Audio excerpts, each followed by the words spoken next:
This video is sponsored by Card Kingdom. If you click on the link in the description below, it'll take you to their store and they'll know I sent you there.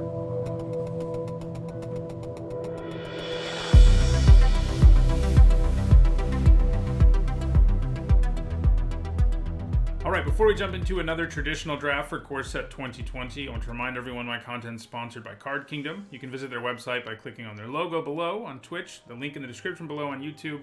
They'll know I sent you there. And they have all kinds of products, Core Set 2020, basically everything you could ever want if you're a Magic player, and you probably are since you're watching this. Well, pretty easy Dungeon Geists. It's one of the bigger bombs in the format. I had a few people... Well, it's not actually pretty easy because Murder gets close, but Dungeon Geist is better. But I had a few people in my top 10 bombs video say, how can it be a bomb? It's only a 3/3. Well, why would you put it above Drakuseth was one of the comments. And it's like, well, because Drakuseth costs 7 mana, and if he gets killed, it's horrible. Like, you go so far behind. Dungeon Geist, no matter what, does at least a small thing, and usually it's going to tap things down for at least a turn or two before it dies. But even if it dies... You're paying less mana, so the hit isn't as bad, and you at least get to tap something, which sometimes that's enough. But yeah, Murder is close. I mean, Murder might be better than all the uncommons in the set. I've seen some people make that argument, and I don't feel strongly enough one way or another to disagree with that, because it is really good. But it's not better than Dungeon Geists. Okay, so Gravedigger's good. Frostlinks, Rabid Bite, R2. Those are the 3 cards here that I think we want to look at. Gravedigger is pretty good with Dungeon Geists, for example. Frostlings gives us a second tap effect, which is kind of nice. Rabid Bite's a decent removal spell. You know, you have to end up sort of in a deck with the right composition for it to be at its best. But in other words, creatures with high enough power that you can consistently kill a decent chunk of your opponent's board. It's kind of a hard pick, honestly.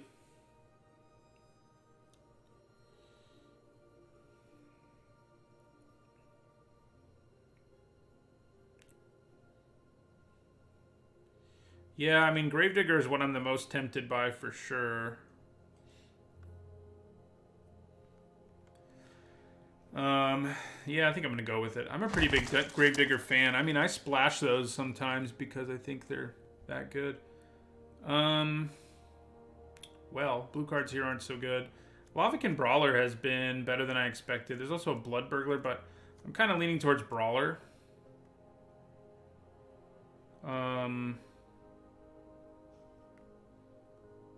Yeah, I just think it's the best card here.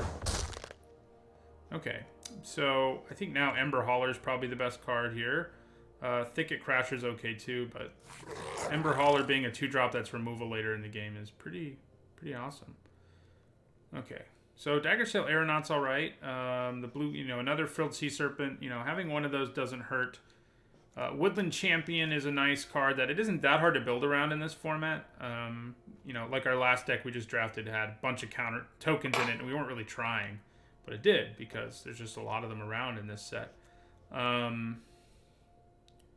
the black card here isn't good. Of the 3 colors we're already in, Daggersail Aeronaut is the best card, but I do think Woodland Champion's enough better that I'd rather speculate on it. See what happens. So, Octoprophet's nice. Is it better than a Thicket Crasher? I don't think it is, but I think because I have Dungeon Geists, I think, they're close, and I think Octoprophet comes out ahead there. Like, we want to play blue if we can. Clearly, though, the draft doesn't really want us to, because we're getting convoluted and whatnot. Right here, we'll take a Crasher. Decent white cards, mediocre blue cards, mediocre red cards. I think we're just going to grab a Vorst Claw. I mean, the white cards here are better than the other stuff, but... Okay. Renowned Weaponsmith, if you can get enough things to support it, isn't too bad. I'm still trying to play blue as much as I can. Like, basically what you need is at least 1 Vial of Dragonfire for it to be fine. And like another Vorst Claw, another Predator, or a 2-drop. I think Renowned Weaponsmith probably has the most upside. Plus, we want to try to play blue. All right. Do we want to take a white card here? Because white does seem pretty open. Maybe I take it over a sideboard card. Because Fencing Ace is main boardable. He's not great, but he is playable main board, and I feel okay about that. I could also take Feral Abomination, I guess, which is also playable main board if black is open enough. Yeah, let's do that. Okay, so I like Wolfkin Bond more than Loaming Shaman. This is an artifact, but not enough of a reason to take it. Okay, so Diamond Knight's interesting. Does give us another artifact, which our Renowned Weaponsmith cares about. I think it's better than the other two mediocre artifacts. All three of these artifacts are pretty mediocre, but I think we want Diamond Knight the most. That's an artifact, but it's terrible, so... yeah, natural in for the sideboard now. That pack was all over the place. Ooh. Well, of course, we took cards in 4 colors, but none of them were white. But I think we do take the Cavalier here. Chandra's Outrage is good, but not as good. So yeah, we'll take the Cavalier. Do we really want to play? Oh my God. Cavalier followed by Mu Yanling. I wonder what the bots took here. Bots early sometimes do silly things. As good as Risen Reef is, Mu Yanling is way better, so we're taking her. Overlaps in the tapestry of the cosmos. Okay. So, I think we're going to try to be blue-white. Ancestral Blade. I think the Angel of Vitality is better than the Ancestral Blade. Yeah, so we'll take the Angel here. So we have a bomb in blue and a bomb in white. So actually we have 2 bombs in blue. So we really need to try to play blue as hard as we can and white as hard as we can at this point, ideally. If those end up not being open, we may have to abandon some things, and that would not be so good. Scuttlemutt does give us fixing, and it will be played in any deck. And that is appealing. It's also another artifact. Yeah, I think I'll take it. So I don't really think I want another Weaponsmith here. I think I'd rather just have a Vial to go with our Weaponsmith. Yeah, white does not look super open, but we'll take a Vial here. Alright, well, I think Aerial Assault is the pick here. Apostle of Purifying Light is close, but...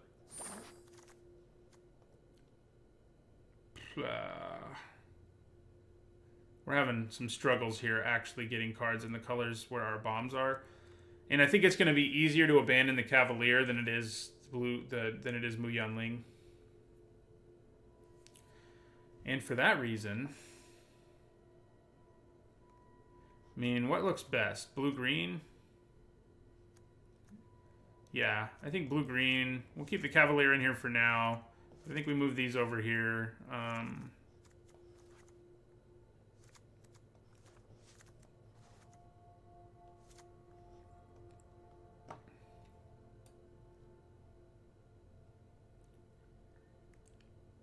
Have they still not fixed the everlasting sound effect on the blue Cavalier? Because that's annoying. So we'll take Brightwood Tracker here.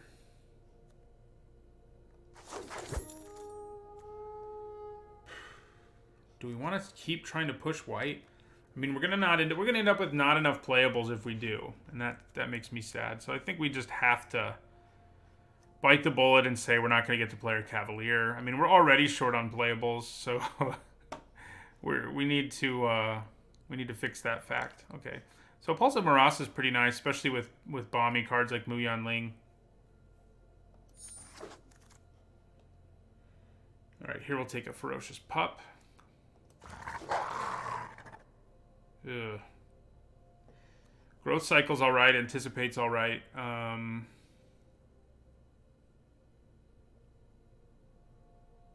They're both pretty replaceable, unexciting cards.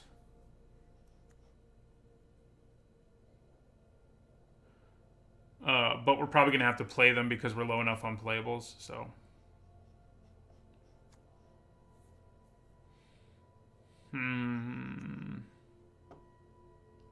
Let's go with Growth Cycle. I guess Anticipate can help us find our bombier cards, but... Okay, here we'll take a white card. I mean, I don't think white's going to be open enough. Yeah, we'll take a Metropolis Sprite here. Take another Weaponsmith. We do have several artifacts. You know, for the last several picks in a pack, that wasn't too bad. Here's the card I think I overrated the most in this set at this point. I think it's like a D, and I think I gave it a B. So, not so good. Ooh, I do love Howling Giant. He's great. He's a great like late game guy who just stabilizes the game for you, closes out the game for you. Sleep Paralysis is alright, but it's not like an amazing removal spell or anything. I'd rather have a Howling Giant. Okay. So, Wake Root Elemental has overperformed a little too. It's, you know, you can consistently enough actually use Wake Root Elemental's ability that it intrigues me. Now, we already have a high curve though, and I do think Vorst Claw is probably better most of the time. So maybe we just want to take a Thicket Crasher or a Brineborn Cutthroat. Or an Unsummon. Unsummon's definitely on the table too. But I do think Thicket Crasher, Wake Root, and I think all three of these are probably better than Unsummon.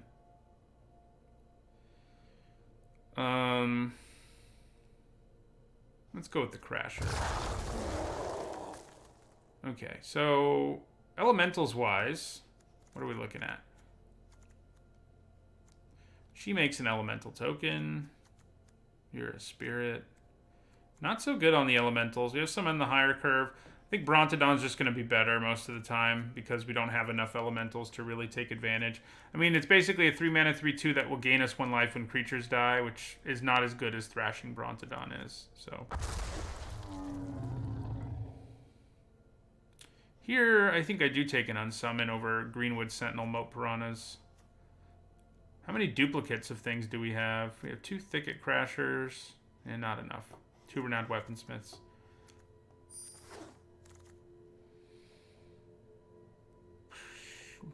Do we have anything black worth? Ooh, we could splash a Gravedigger off a Dismal Backwater plus don't we have something else? Scuttlemutt. Yeah. That's probably worth it over mediocre blue cards here. And, you know, you don't really want more than 1 Vorst Claw most of the time. So we'll take the Dismal Backwater. We are not going to be targeting our own creatures enough for Season of Growth to matter. Yeah. So we could take another artifact, which again, with Renowned Weaponsmith, they do gain a little bit of extra value. Is it better than Frilled Sea Serpent? I mean, probably. It probably is.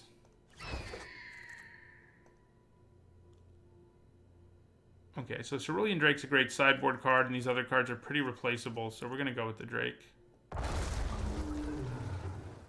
No, I don't mind picking up a late Mammoth Spider. We do actually have flyers here, so that's good. Yeah, I'll take a Veil of Summer. We have enough playables, so we'll take sideboard stuff. So, Vorst Claw number 2. Am I interested in you at all?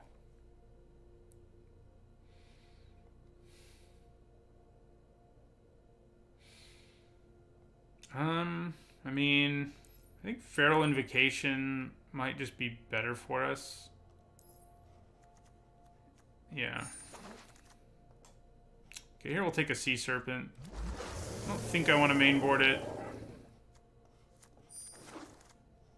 Yeah, building around Season of Growth is something I really want to do, but it's not going to happen here.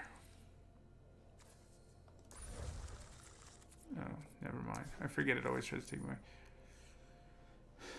I don't love Feral Invocation, but yeah, I mean, I think it's decent enough. So, I think we want to splash our Gravedigger. We have 2 sources of fixing, and I think that's enough. I love splashing Gravedigger when you have stuff like Howling Giant, Dungeon Geists. You know, it's good with anything, but with those especially. We don't need to run any swamps.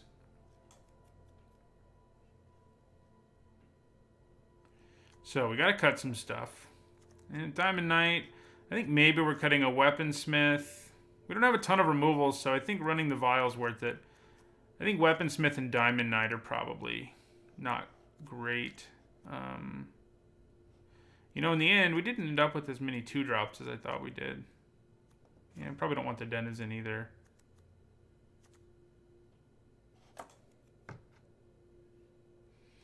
Yeah, we have to cut 2 more cards.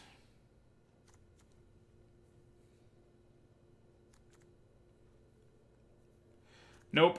White was not open at all, sadly, but we did get Mu Yanling and Dungeon Geist, so we can't complain too much. Yeah, I think Diamond Knight. I'm kind of thinking about cutting Anvil Rot Raptor and Diamond Knight here. Yeah, I mean, that does make our Renowned Weaponsmith less good, but he can still search up a Vial of Dragonfire and help us cast Scuttlemutt, which I think is enough for a 2-mana 1/3. Yeah, I think that's enough. So, need to add a couple lands.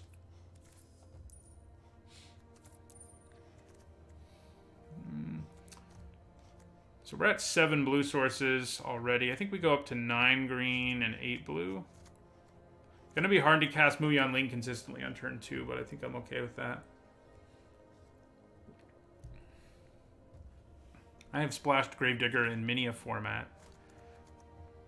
Such a nice little value card. I miss the days when it was common and you could like draft 5 of them. No problem. So, do I actually want Growth Cycle more than some random than another creature?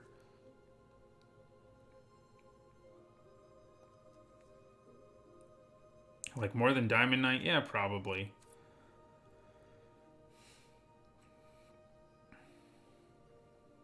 I think you need like 6 or 7 creatures that spells that target your own creatures over Soul 7. Yeah, I think you need 6 or 7. It's especially nice with things like Rabid Bite, which, you know, are removal and not as risky, not as mediocre as Tricks or Auras are.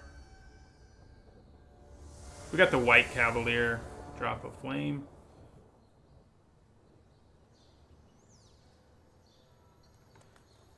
We decided blue would work out better because we have Dungeon Geist and Mu Yanling.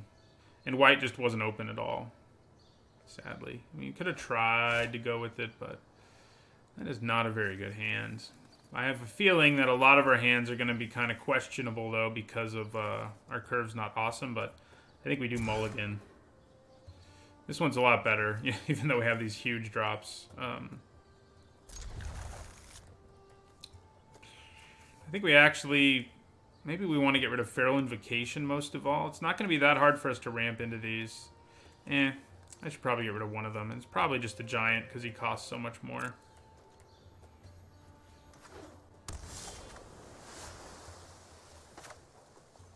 Yeah, Dungeon Geist is nice. It's been nice every time it's been printed. I think it's been in...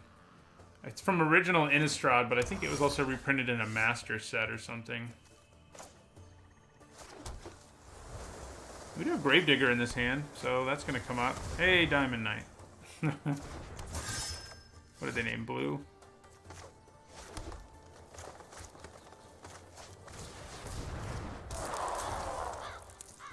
Should I be willing to block Diamond Knight? I think I would, mostly because of Gravedigger. Like, if they make it a 2/2 here, I'd probably just block it.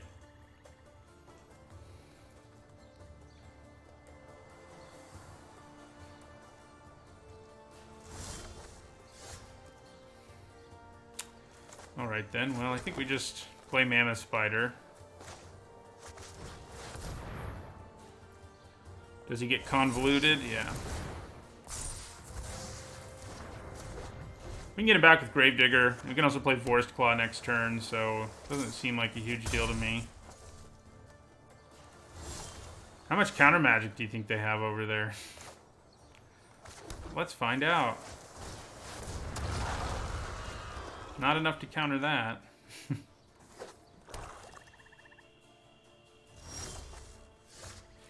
Okay. I'm gonna do the safe thing here and just attack with Forest Claw. We could consider Wolfkin Bond or something, but we're gonna play Gravedigger. Get back our Spider. End our turn.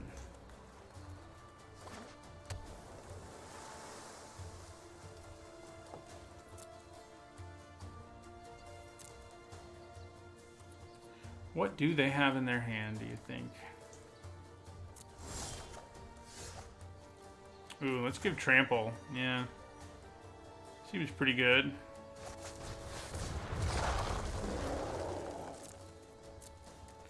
We're going to send in Gravedigger and Vor's Claw. I can leave up Feral Invocation, so...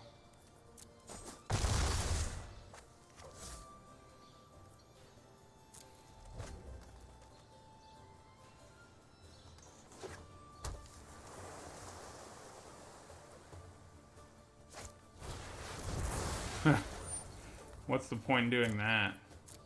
Just for fun? I think they're just being silly.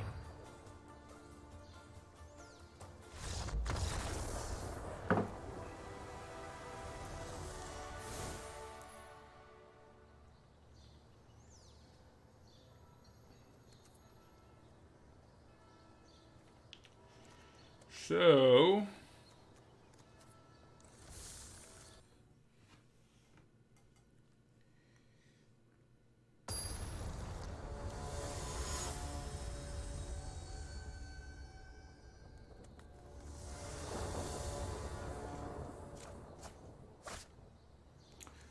This is nice. Obviously, it'd be a little bit. Although we do have our vial in our hand, which makes it a little makes our renowned weaponsmith a little worse. But he can actually cast it, so he still does something.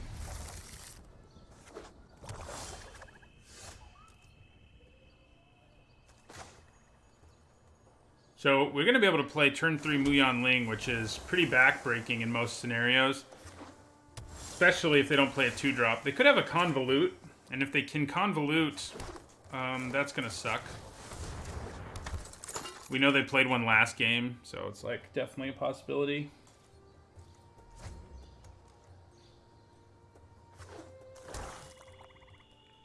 Use your mana so I can play Muyan Ling. Alright, well that works out. Let's see what she does on here. I haven't played her yet. And I love the bird elemental she makes.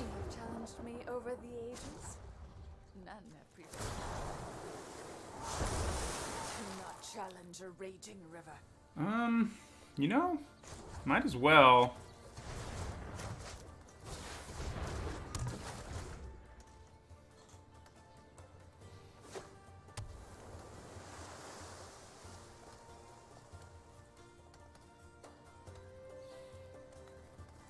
Can they do something about Muyan Ling?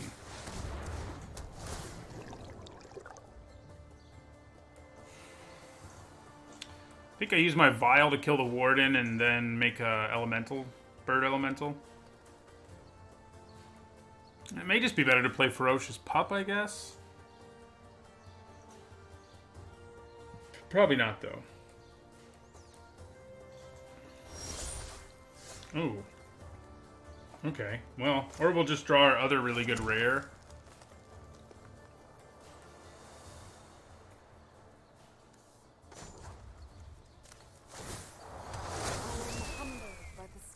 Divine power. Awesome art. Oh, I can actually do both because the vial can be, yeah, so let's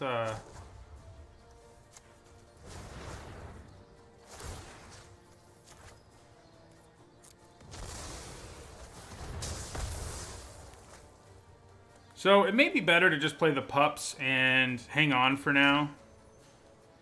Yeah, we're going to hold on to Dungeon Geist until they play something that threatens us a little more. Alright, well. We thought a lot about that, but guess we didn't need to.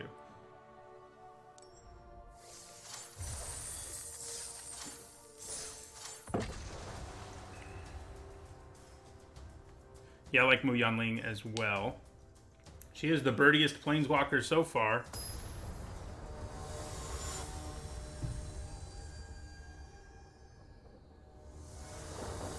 Maybe I need to get that elemental token on this new overlay.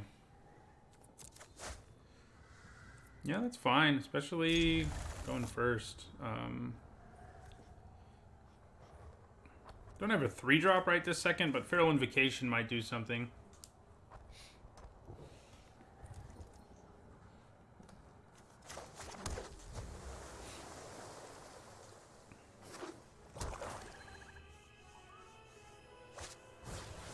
Duress? People, I've seen several people playing that. I don't get it, man.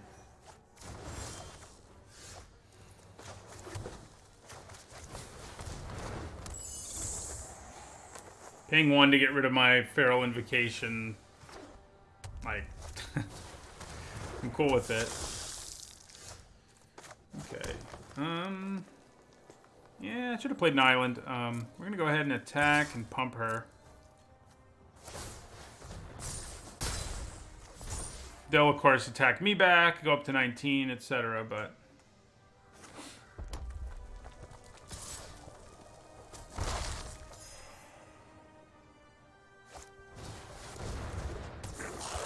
They forgot that had haste, I think. Works for me. Now they don't know any of the cards in our hand, at least. Let's throw some land. Ooh. Okay. I mean... I think all of these things come in handy. But maybe I can bottom the vial and not really care too much at this point. But it is a spell, and I think we're okay with that. We definitely want to draw Mu Yanling first. Yeah.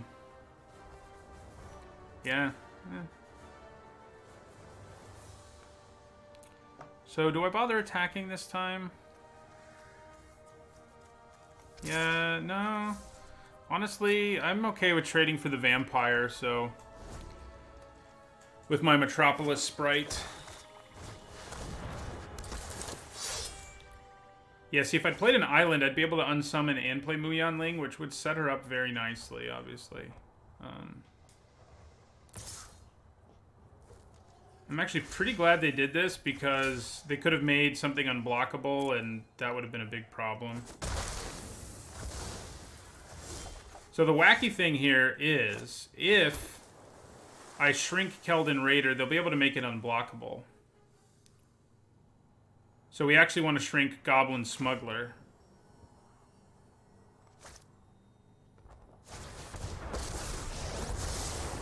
Even a typhoon begins with a single raindrop. Yeah.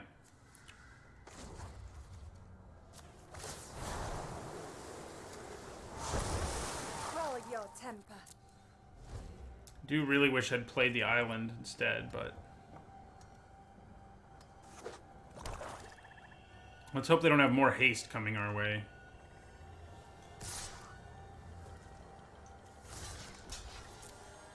So if they have a trick here, yeah, that would be really annoying too in terms of how we played. Be patient. I think we're kind of okay with that.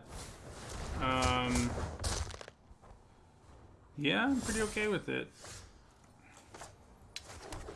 So... I think we go Vial, kill Smuggler.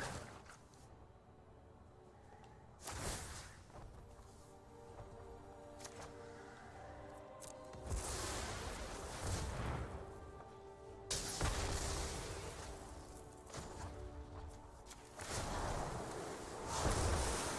sky is my domain. So I can use Unsummon here if I want to.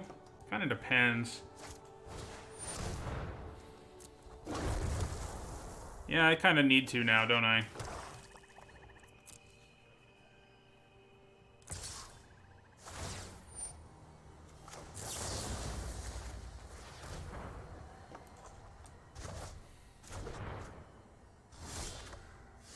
That was a good draw. So we get to make Flyer. Take to the sky, my friend. And Huge Elemental.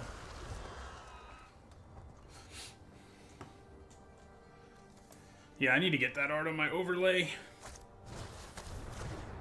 I don't know where. It's trickier with Arena.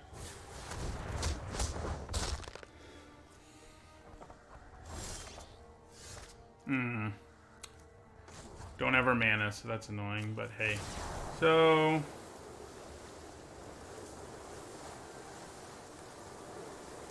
Quell your temper. And no attacks, obviously. Oh crap, they drew removal. Yeah. So that means they can kill her, but she kind of did her job. Boar's Claw gets to kill the huge creature. And, you know, they had to use a spell on removing her. I regret becoming involved. Right, so now we're just back racing. No Planeswalker minigame anymore. Just a race.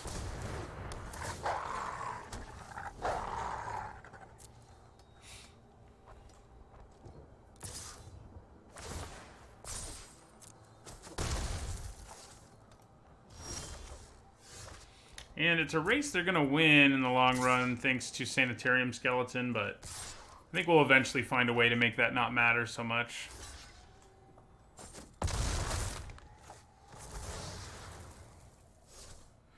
End our turn.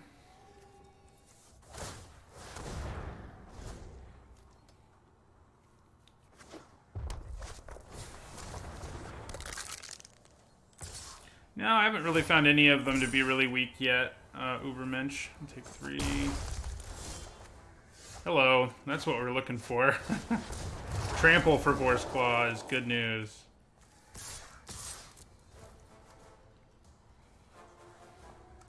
Yeah, might as well block that now, because it prevents more damage.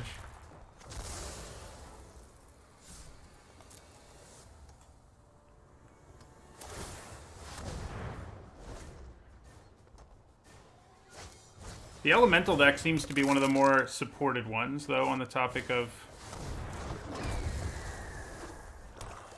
So... What are you gonna do? Oh man, that's a beating right here. Yeah.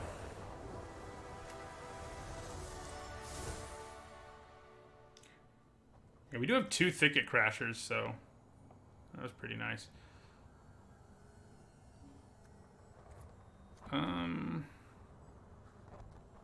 Definitely wants Cerulean Drake here. Probably could have Wolfkin Bond. Maybe Feral Invocation is maybe... I like Wolfkin Bond more most of the time. Yeah, probably Growth Cycle, actually.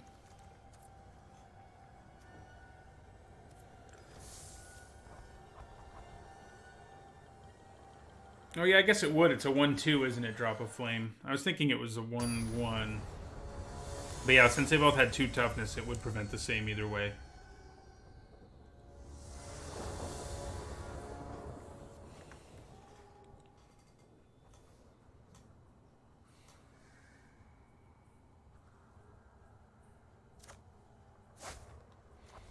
Not a good hand. So we're going to send it back. Much better. Woodland Champion into Ferocious Pup is a nice start. Probably throwing Gravedigger on the bottom. Yeah. Sorry, buddy.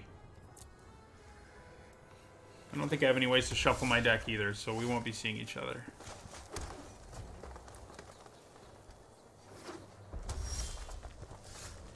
Yeah, so we definitely go with the Woodland Champion plan. I mean, there's a chance they can just kill it. They are red after all, and shock does exist.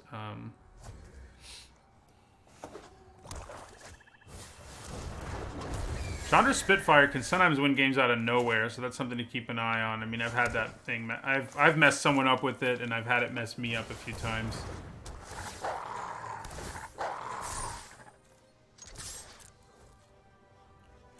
Which would be nice if we could hit an island here and just Dungeon Geists.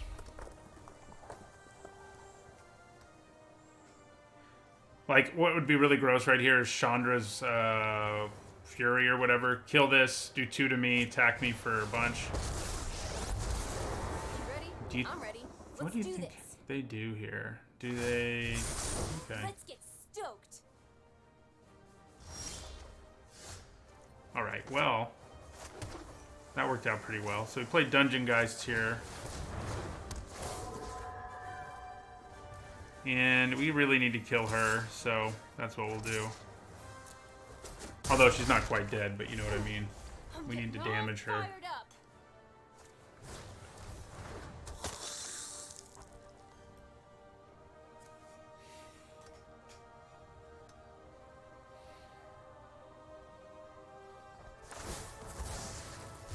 Ooh, hot, hot, hot, hot, hot!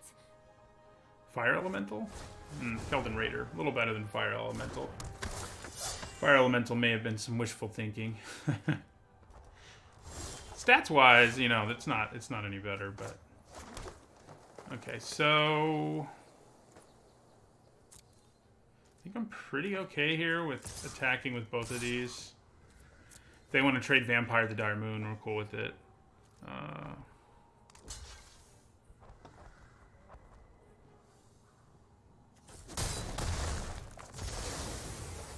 And then I think we play Thicket Crasher. I think having the big guy on the ground is more useful than playing a small sprite. Ooh, do they actually have enough goblins to be running that? Well, they did hit another ringleader. I'm glad you're showing me these revealed cards. There we go. Okay. Ringleader into ringleader is kind of hilarious, I think. So we're going to block that. Take 4. They could have the trick. And that's kind of would have been okay with me, I think. Alright, so let's attack with both of these.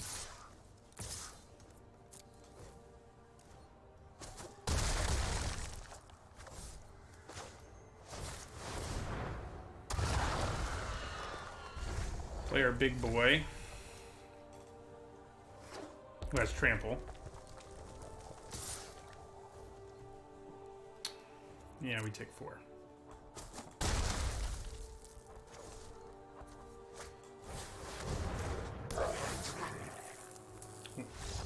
Didn't hit a goblin that time. Yeah, this deck with the 2 bombs is pretty legit.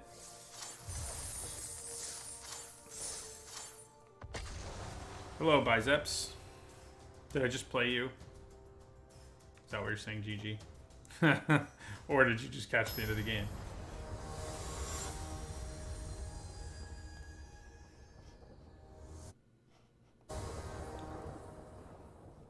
Play first. It's pretty good. Pretty good.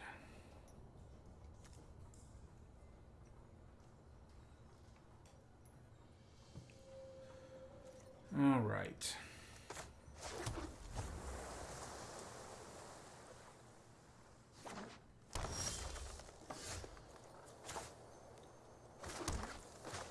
Don't have Ferocious Pup this time. I think that may be the only counter maker we have in our deck.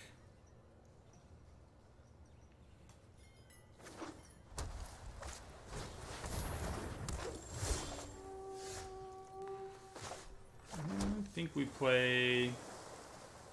Actually, I think I'm going to attack. I'm cool with this trade. Too bad we don't have white mana and we can't fake that we have raised the alarm. Alright, well, I'll take that.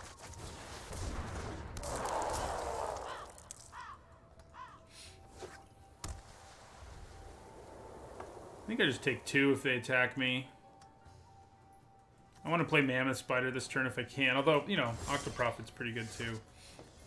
Okay. Well.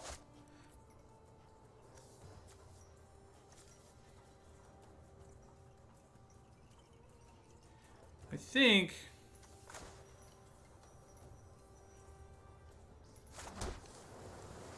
I want to play the Vial of Dragonfire first here. And then attack. We're actually going to play our Brontodon in our second main phase. So, I'm cool with the trade, and if they decide to use a trick, I can blow them out with the Vial, so... Yeah, it works for me. So we'll just play the big dino here.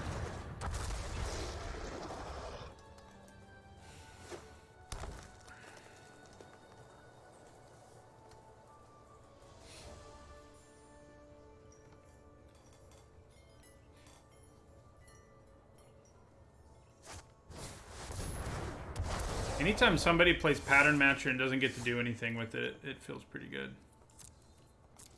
I think I'm actually going to play Octoprofit here.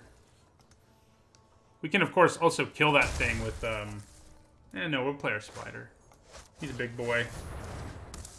Not worried about a Pattern Matcher. I've yet to have a deck where I feel comfortable playing a Pattern Matcher.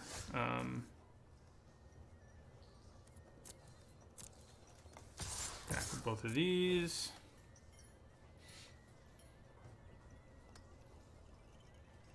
If they try to use a trick, we can blow them out with Unsummon. And if they just take 6, well, that works for us too.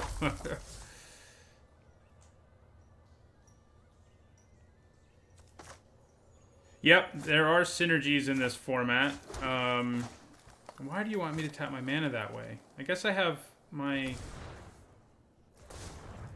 Scuttlemutt, but that's stupid. This format has synergies. I did an archetype guide on my YouTube channel that will tell you about those synergies, but to put it briefly, like this deck, you know, blue-green is usually elementally. Our deck has less of that synergy than most. I think we just want to draw Vorst Claw. But, you know, there are themes. Elementals, flyers, into the battlefield triggers. Different wedges have different synergies.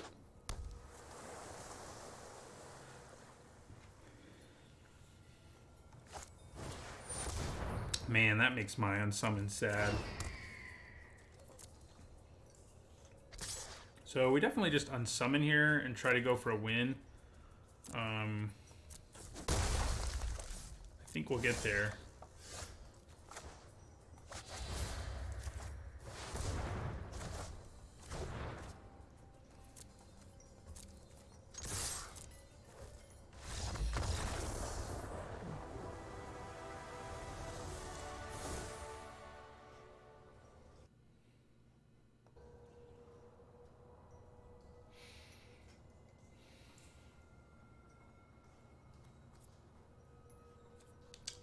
So, yeah, we don't have much of a sideboard for the most part.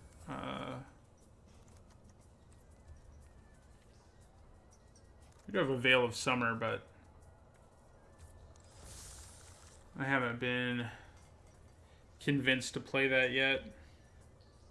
It's kind of unfair that the other cards in that cycle are all just like always good against the opponent, but Veil of Summer isn't so much. I mean, I guess the fact that it's a cantrip for 1, maybe I should be more okay about siding it in, but that's just such a... It's like a, you know, it's a slot in your deck that could be given to something that does something a little more than cantrip you.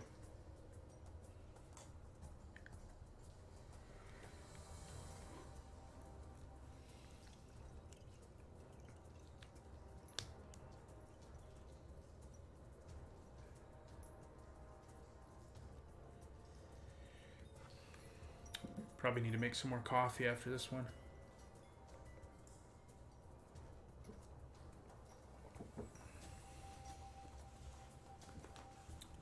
Opponent is sideboarding hardcore.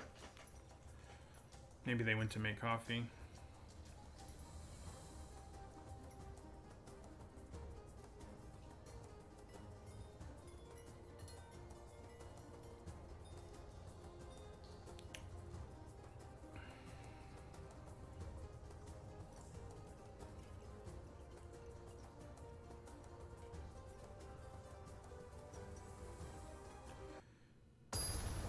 There we go.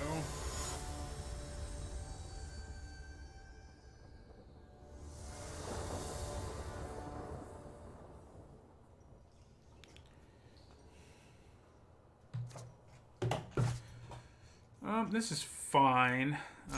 Our deck is just not...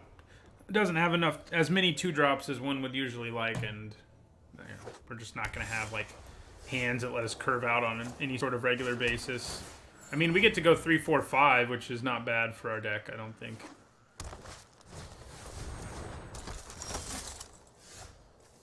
Now we have a nicer 3, 4, 5, because Thrashing Bronodon is a scarier thing than Ferocious Pup, despite the names.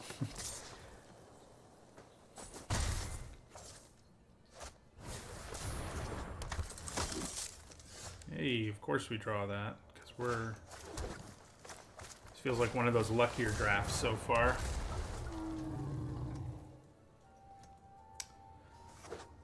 Do I go for a block if they attack me here?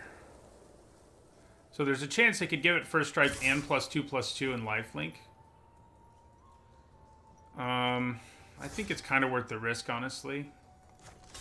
They have to tap all their lands, too, so it's not like I don't get anything out of the deal. They have to pay 4 mana. Oh, where do they have that? I guess Deckmaster isn't updated yet. Alright, so I think we play Octoprofit here. Yeah. No, I'm good. I don't want either of those. So we can play Gravedigger to get back Thrashing Brontodon and use the Brontodon to kill this. We can also just tap it down, which is simpler and faster. It really depends what our opponent does. Yeah, leaning towards the tapping. That's interesting.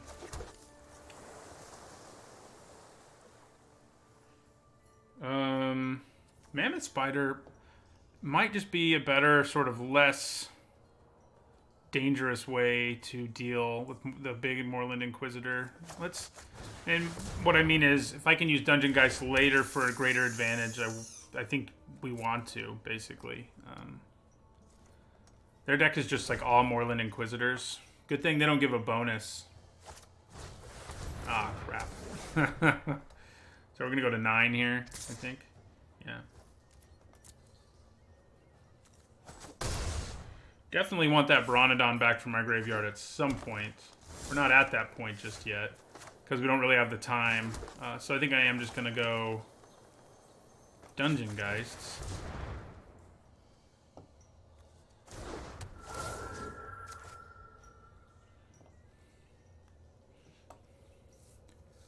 If we can make this game go long, I think we win it, just based on what we've got going on in our hand and our graveyard. Crap. They've just had all the answers, man. That has not been fun for us. Okay, so next turn, if I draw a land, I can do Thrashing Bronodon and Gravedigger, which is pretty cool. Alright, so we're going to try to kill both of these guys and go to and take 4. They have tricks here. Okay. That isn't the worst exchange, honestly. I am kind of okay with it. So we didn't draw a land. I think we want 2 bodies, most of all, here. Sometimes you want to use all your mana, but 2 bodies goes a long way towards keeping us from dying, so...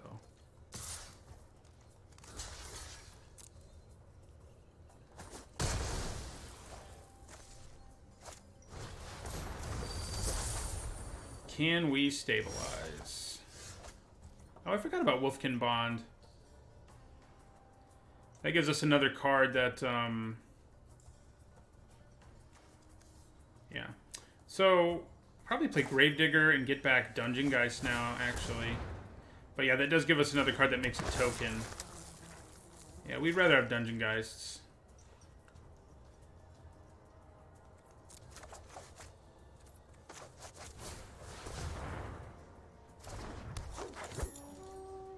And we'll end our turn. I mean, they're out of gas, and we've got gas coming. You know, this helps us draw cards late. This is one of the best cards in our deck, etc. So, I think we'll block with the Wolf token.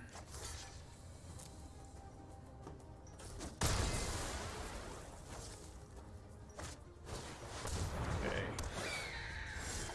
That is kind of a problem, isn't it?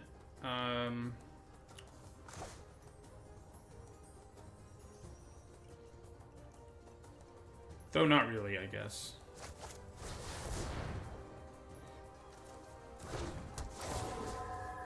Right, this time, let's hope it sticks. I think there's a good chance we've managed to stabilize at 3 here. They have to draw pretty incredibly for us to... Well, That wasn't that incredible, honestly. So now we're on a 3-turn clock, though. So that's not so good. Oh, that is, though. That will really help us in terms of the clock because of the life we'll gain off of it. Okay, so I think we play Wolfkin Bond on Gravedigger. Yeah.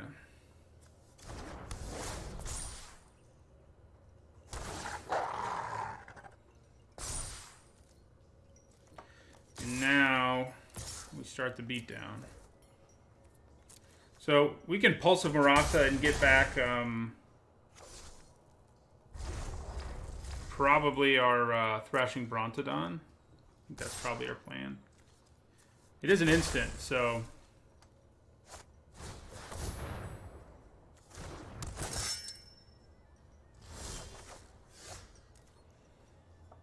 Okay, so...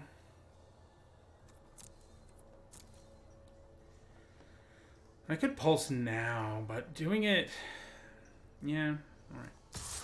So, there's no reason to attack with you, actually. We will attack with both of you, though.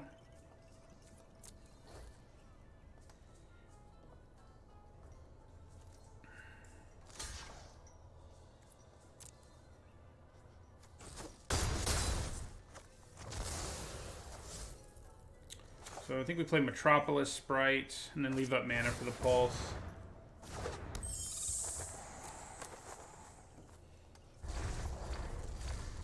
I think Brontodon's going to be best, because it'll let us attack with our Dungeon Geists.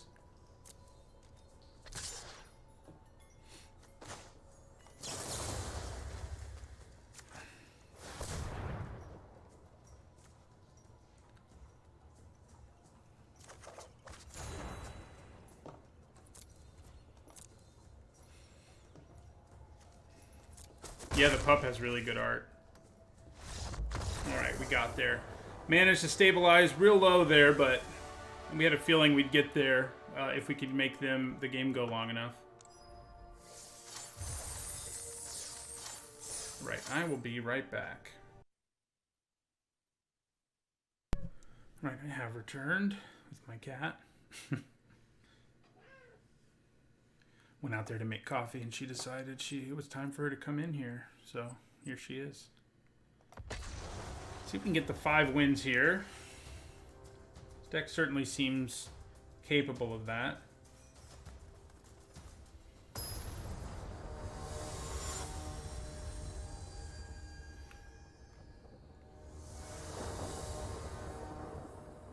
Alright, play first. Yeah, that's a keeper. I mean, it would be really great, a really good keeper if we can draw an island, but even without an island, it's pretty good.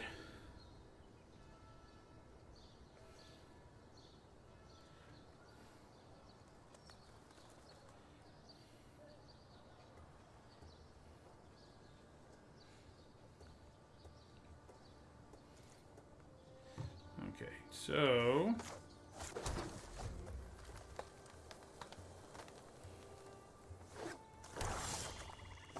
that would have been a place where if they cast Duress, we would have been real sad. Most of the time, Duress isn't worth it, but, you know, if your opponent always has a Planeswalker in their hand, it's definitely worth it.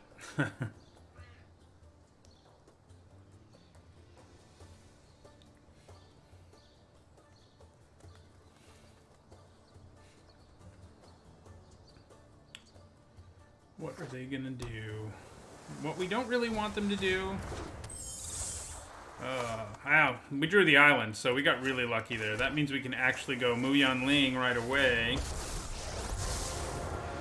And... Even a light breeze can erode a mountain. Up to one target creature gets, yeah.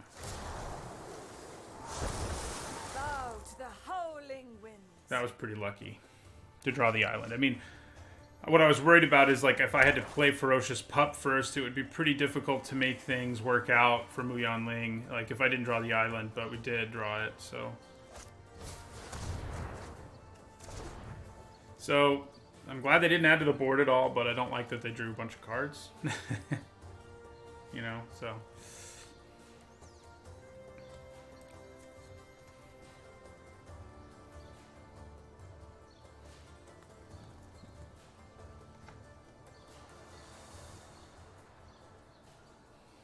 Also, there is a goose on our coffee cup. It's how we roll in this house. Just not all of our coffee cups have waterfowl on them. Just like, you know, a quarter of them.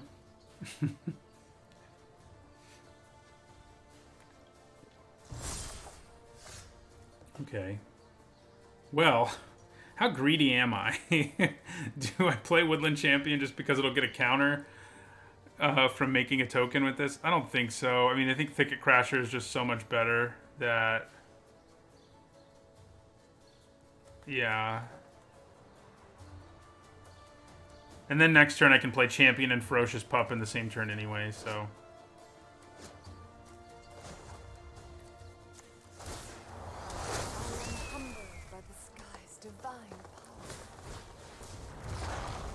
I don't play much Paper Magic these days, Ubermensch.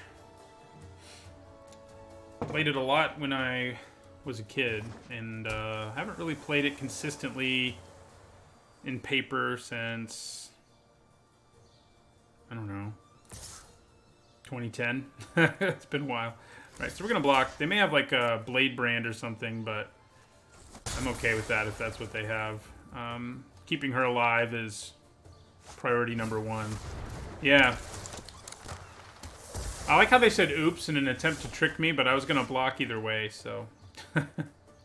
Didn't really work out for them. Alright, so...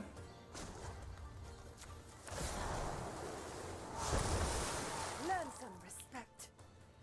Then I think we go ahead and attack with our Crasher. I played Paper Magic a few times a year, basically. With friends. So, Woodland Champion... Ferocious Pup.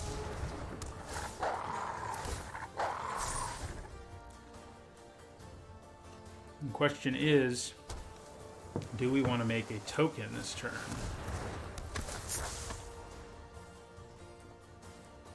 Or am I greedy enough that I would rather try to get her up to 5 loyalty so I can make another token and not have her die? That's basically the question here. I think I'm greedy. Bow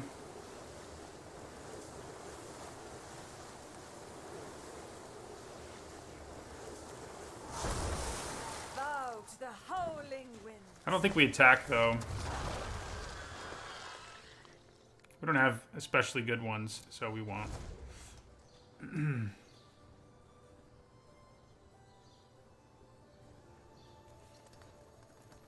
I don't really mind if an opponent oopses me, because usually I deserve it.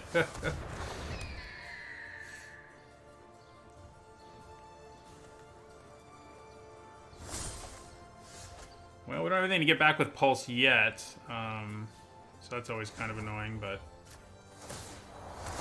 Ride the winds to victory. I think we're going to go ahead and attack with Vorst Claw here. They can take him down, but it'll take some help. Like, you know, I have to kill at least 2 of their creatures no matter what they do.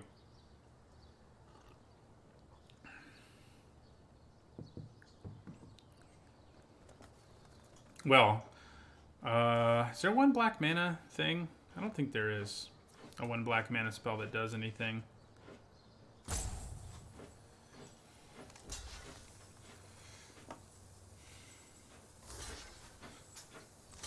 So, decisions here are interesting. I think I actually want to kill these 2, or maybe these 2. The reason being... our opponent can get stuff back from the graveyard, and they may get these triggers again, and that's a pain, but maybe I just have to suck it up and just kill the 2 big guys. Oh, we'll just kill the big guys. We can obviously just get it back with Pulse is the cool thing here, so the fact that we lost him isn't going to matter, hopefully, in the long run. So if they can get rid of our flyer here, that's going to be annoying. But, you know, we can't complain too much. Muyan Ling you know, really messed the game up for our opponent for a while, and that is usually worth it. Man, looks like they do not have what they wanted. Oh, I should have pulsed. Right, so I'm gonna make this lose flying and shrink. Do not challenge a raging river.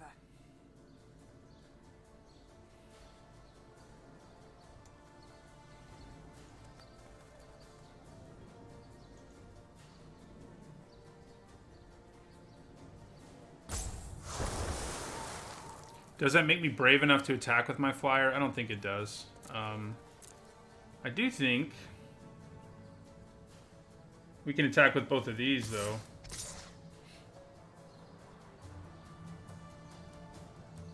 Yeah.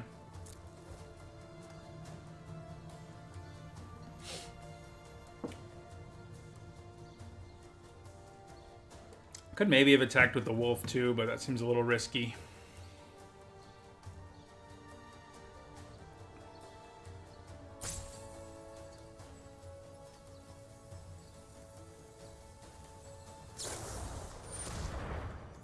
Okay. Now they can kill that.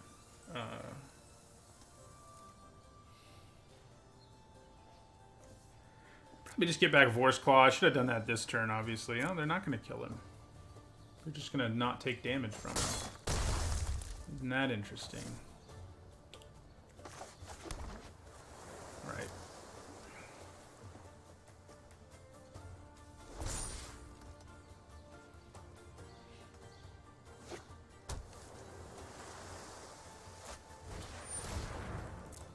Winged Words is so good.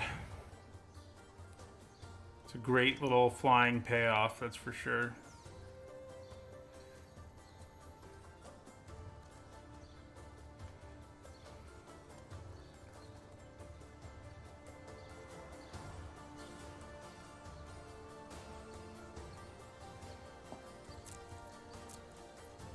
Right, so we're gonna pulse.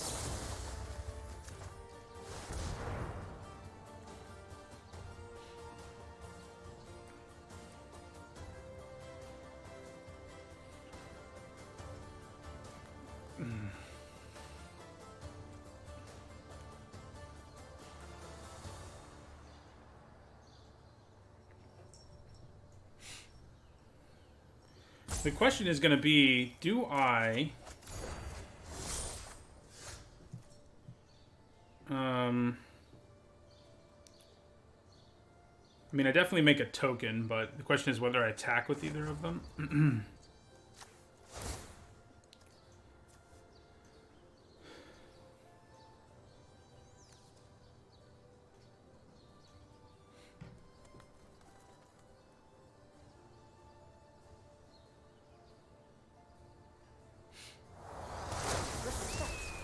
And it will offer assistance. I don't know that I do. I think attacking with Thicket Crasher and Woodland Champion and playing Vorst Claw is probably enough.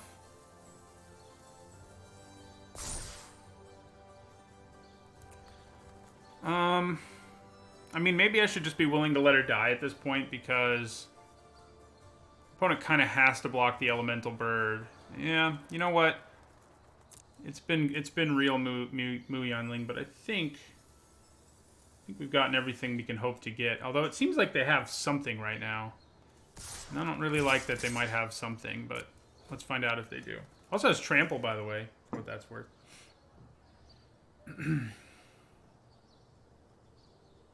They have to stop one of these attackers or die. So,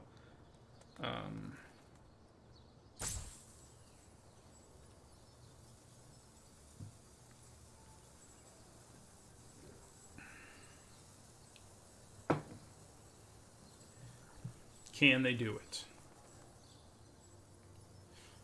Or will they do it? Wait, I just heard a block sound? Oh, there it is. Yeah, you have to block with a zombie, I think, is what. But the trample really messes them up here, I guess. Yeah.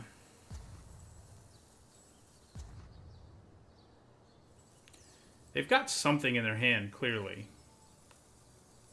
I am anxious to know what it is. Another befuddle. Okay. Makes sense. So, Mu Yanling is going to die. But, I'm not sure... Actually, it's not even a guarantee that Mu Yanling dies now, is it? Because they let me... They killed... Yeah, so that's good.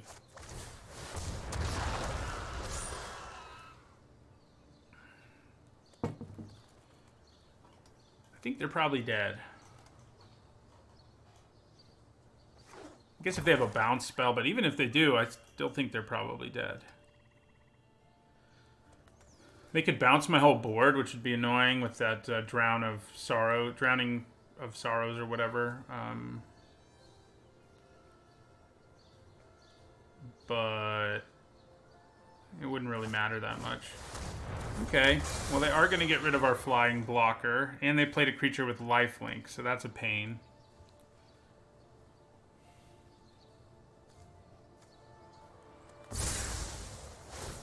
However,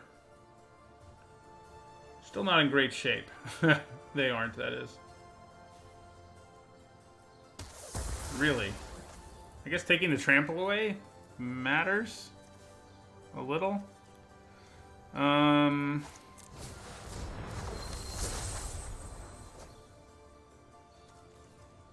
So when this dies, it gets to get back a cheap creature from their graveyard.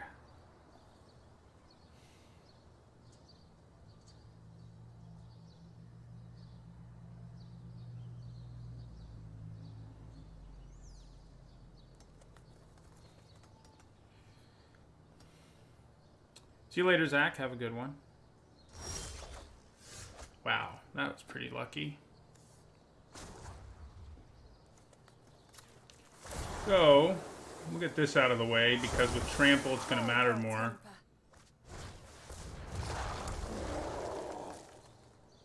So, they're going to gain back 4 if I attack with this, but this tramples for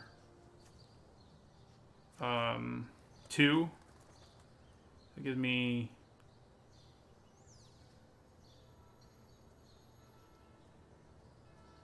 Yeah, I kind of think...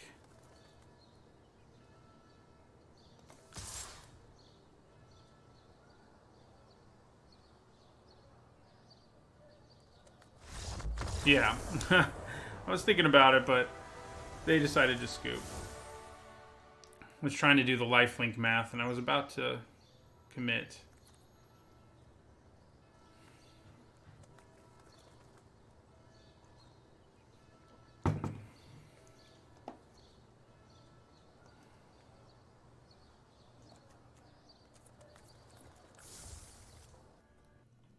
Yeah, this looks like it'll probably be our last draft today. Because... yeah, we've got about an hour left.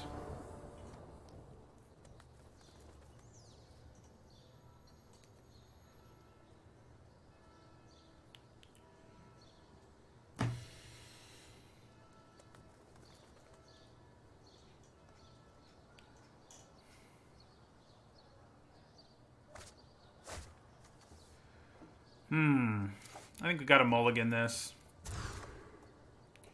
This is much better.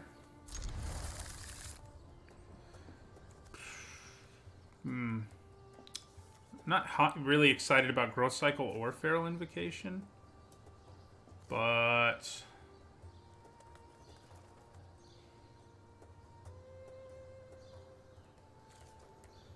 yeah, I think I'll stick with the cycle.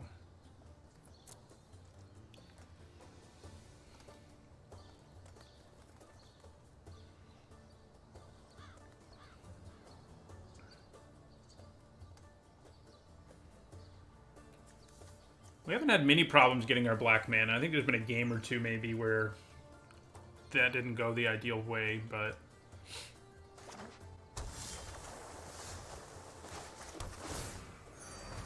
we do have 2 sources and only 1 Gravedigger, and that's usually plenty.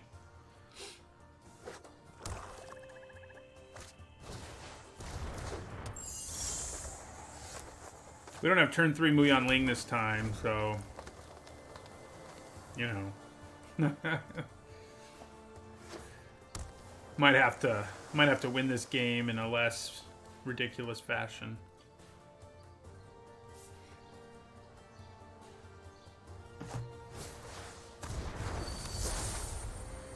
We should probably bring in our big spider. Oh wait, that was our other deck, wasn't it? Maybe. We should think about bringing in a mammoth spider if we haven't already. If we don't already have one.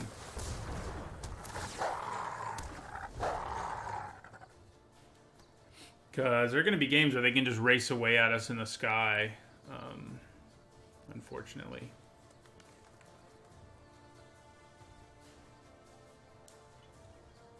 And that might be what this game is.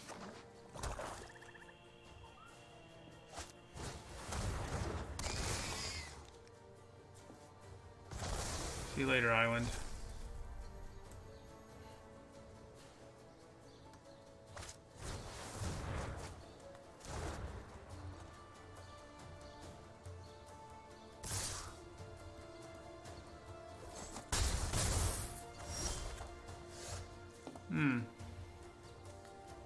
That will probably come in handy. I think we just attack here, though, and play Brightwood Tracker for now.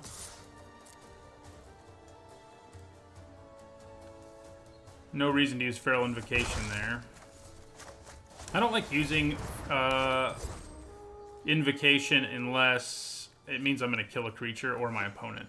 Otherwise, it's too dangerous to use. I think the Flyers deck has been my favorite over Soul 7. I also like the Elementals deck. I think those are my two favorites.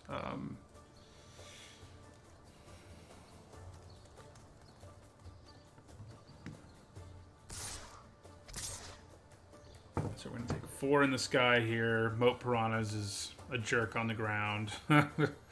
Just holding us back.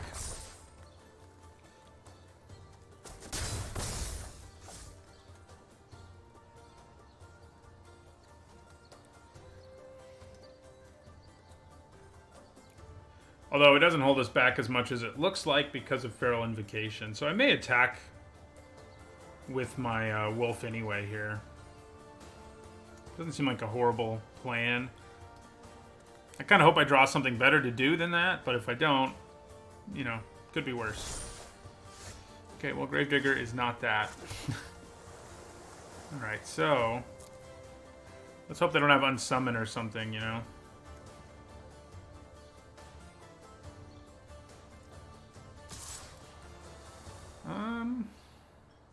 Should I just attack with both of these? It's not like Fenlurker is a huge concern, especially if I play my Vial. So if they just take 4... Yeah. And if they let me use Feral Invocation, then that works for me too. In terms of, if they block, I'll use it. If they block with their Piranhas, I'll use it. If they don't, I won't. I'll just play the Vial in my second main phase and hold up mana for that.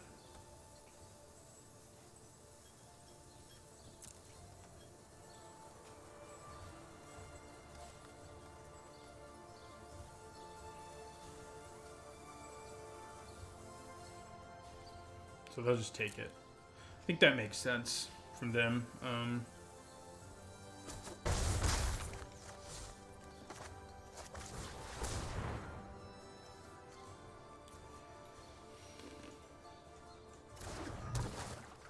What do I most want to kill? That's the question. If they get a 6th land, the Fenlurker is out of range of my Dragonfire, but I kind of think killing a Flyer is going to be a little more worthwhile.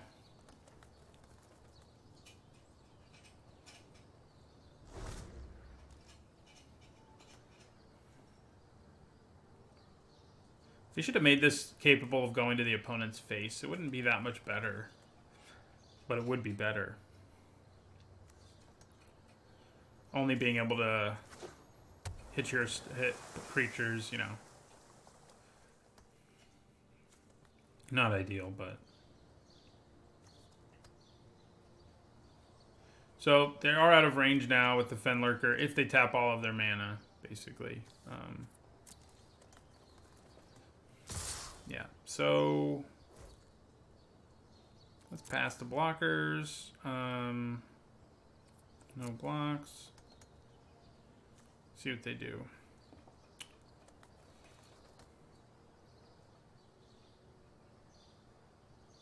Pretty much only play drafts by Zeps. Yep. Alright, so we'll pass the damage.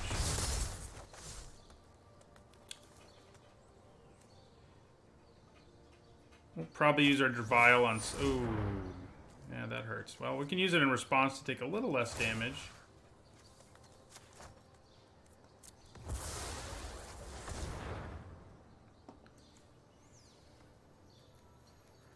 But we still go to 5.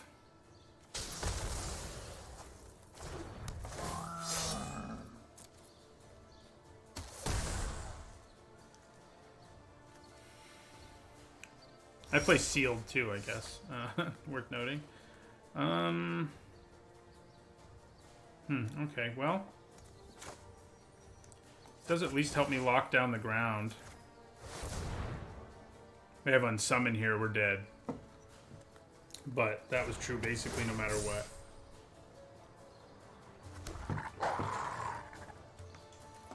We gotta find a way to deal with this Metropolis Sprite.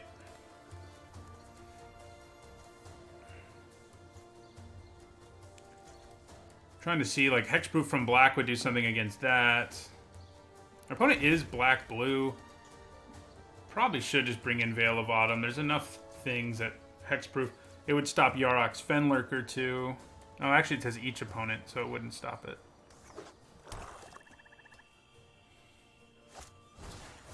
Ooh. That's not good.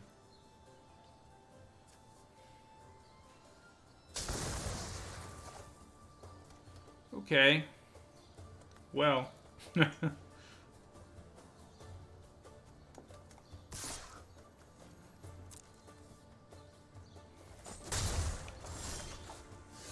a pretty conservative attack, all things considered. Guess we'll just play another Wolfkin Bond.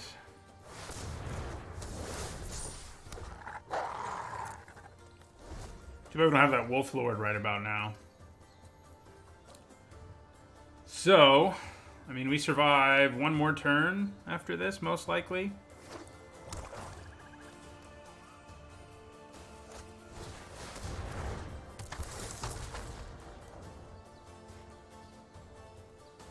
Yeah, exiling our creature actually matters because of Gravedigger.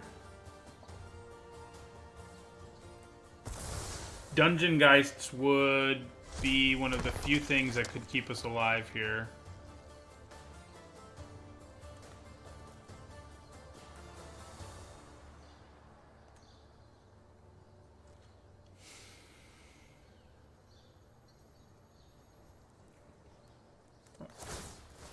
Am I actually dead? No. Unless I did the math wrong. Yeah, I don't know why they would attack. And yeah, okay. That makes sense. What do we draw? Ooh.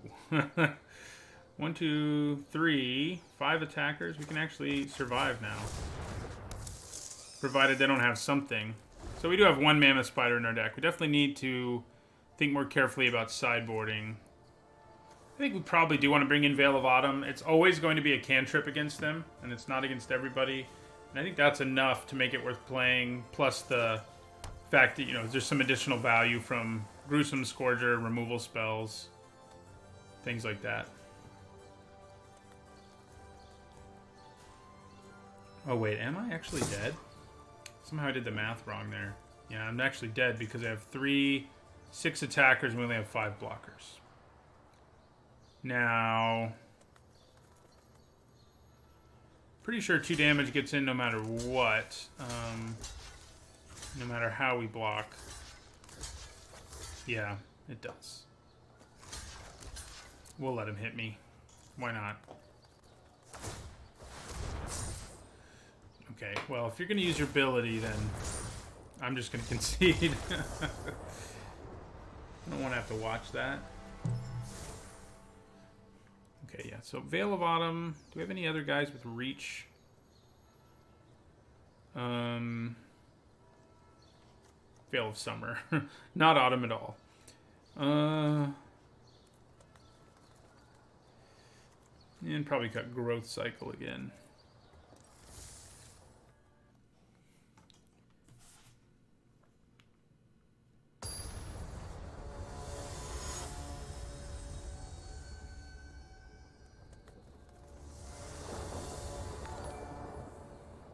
Thank you for the follow, The Real Magic Geek.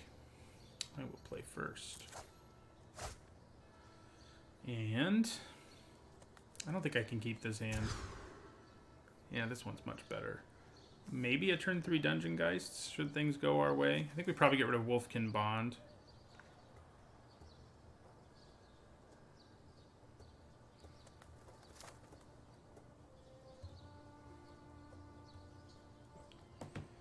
Yeah, so keep 6. Put the Bond on the bottom.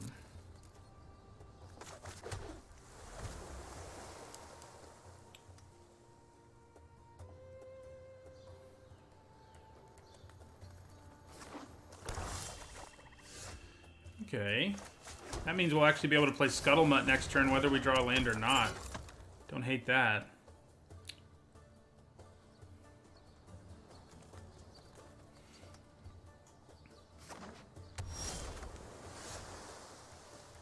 Okay, so I probably go ahead and attack with him now.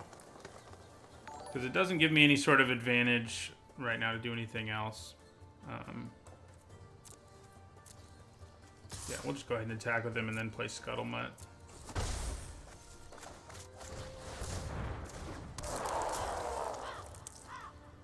Which means we can play Dungeon Geist next turn. Of course, if they don't have a creature in play, there's not really any value to doing so.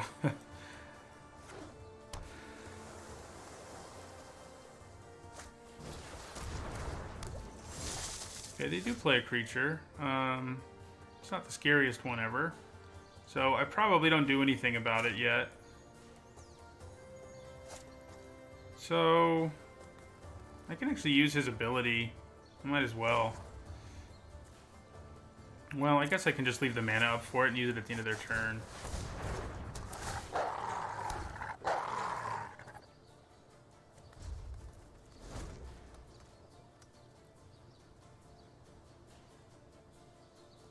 Thanks for checking me out, The Real Magic Geek.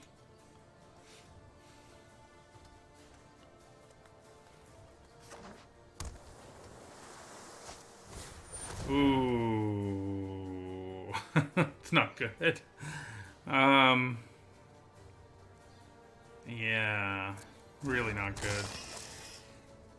Tapping it down doesn't get rid of that ability at all, so... Alright, so... I'm going to tap and add 1 mana of any color. That mana is going to be blue. Then I'll do this.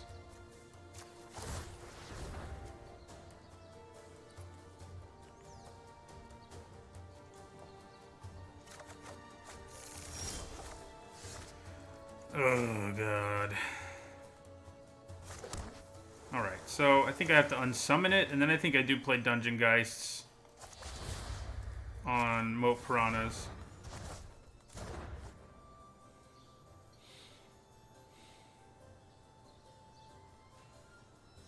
Yeah. We just got to go for the aggro here. Going after them in the air is a good idea. Actually, I guess I'll just attack with this and play Vial of Dragonfire.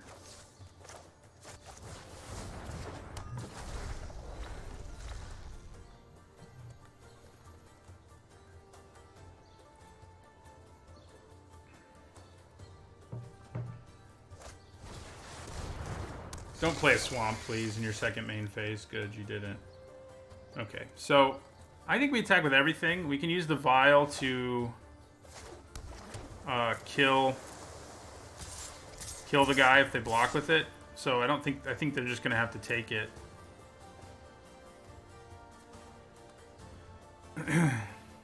And if they don't, wow, really? Well, they must have a way to get him back. The only thing I can think.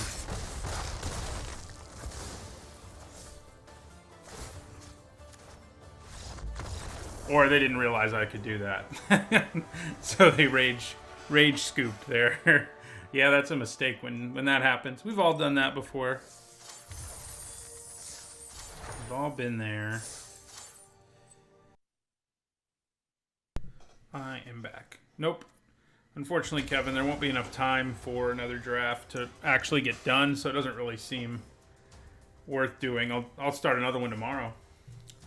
Especially if we lose, there won't be time. Even if we win, probably won't be time.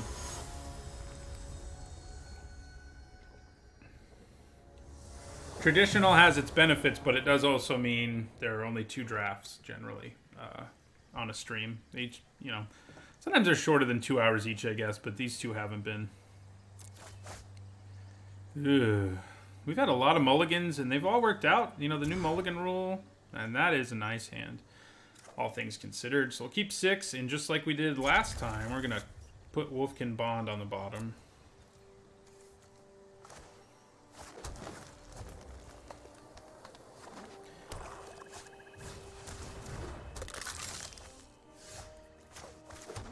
So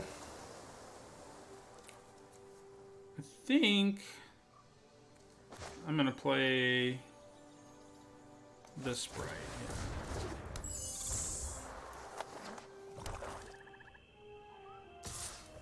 Take one. The old mulligan rule was that you went down to 6 cards, period, instead of drawing 7 and then throwing 1 away. But you went to 6 and then scryed 1. Alright, so what we're going to do here is attack with Metropolis Sprite, have her use her ability, and play Woodland Champion. We need to draw some more lands of some kind or another. She can be pretty nasty if we ever get to put Wolfkin Bond on her. Yeah, the new mulligan roll is great for limited, and I think it'll be fine for constructed too, but that remains to be seen. Some people are pretty concerned about it. Ooh, that's not what I want to see. Okay. Neither is that, really.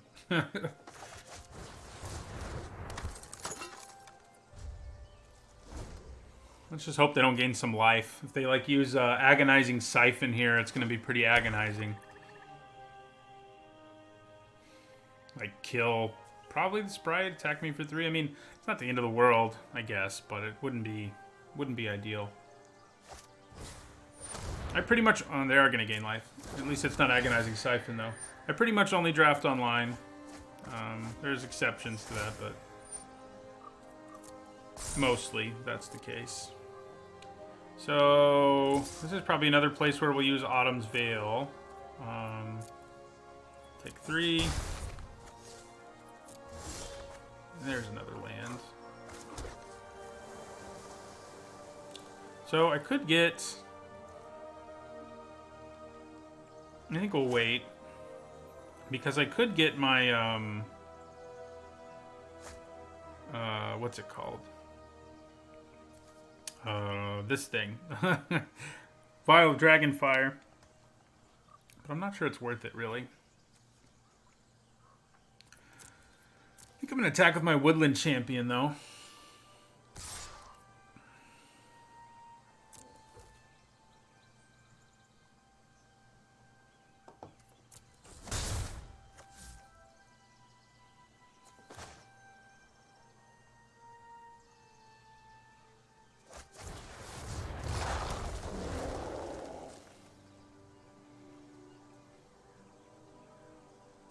Yeah, the scry, the mulligan roll's already changed again, but the scry change is only a few years old too. And so they've tried out 2 mulligan rolls relatively recently.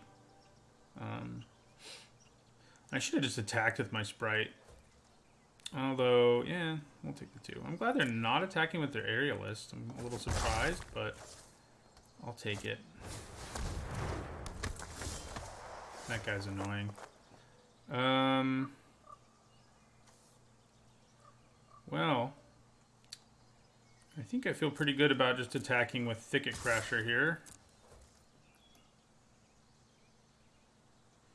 They can double block it, or they can triple block it too. I think we want to kill the flyer most of all. Interesting decision on their part.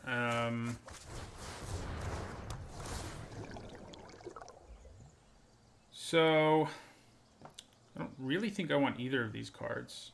I need double green badly. I don't need another island. Howling Giant's nice, but we're pretty far away from him.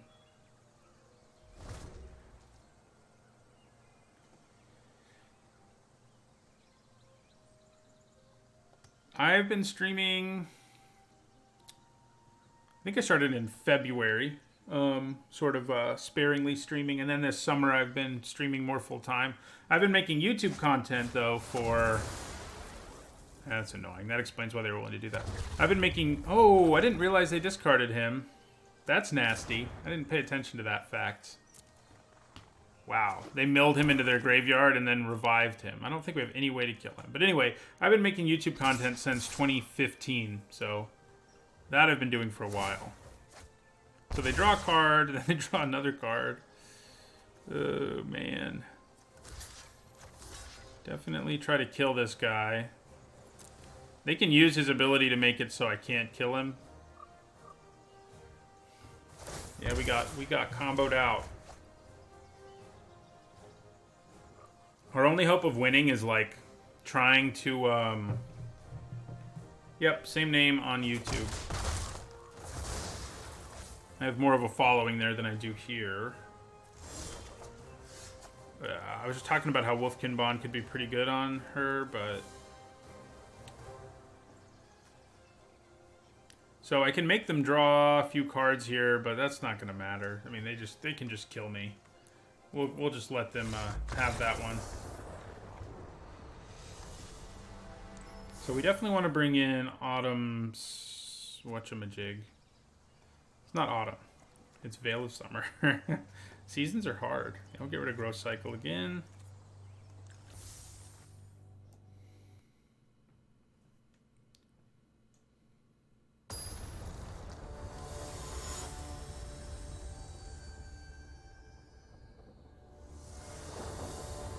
Play first. Ooh. If we draw a forest or an island, we have a pretty good start. We do have some higher curve stuff, but I have a hard time not wanting to keep Mu Yanling.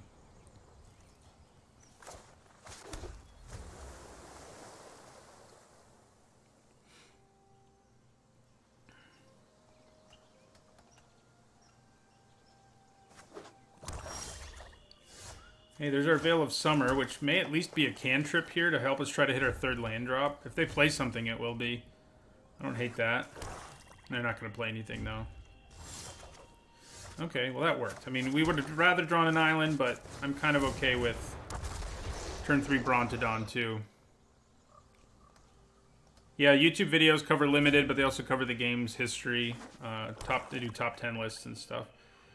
So, yeah. Well, you basically have to leave your dude back, like when they have Audacious Thief, because you don't want them to draw more than one card off of it.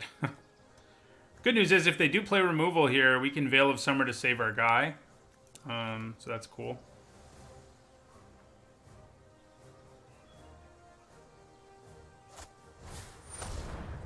Man, of course they played a colorless spell. I probably would have cantripped if it had been otherwise.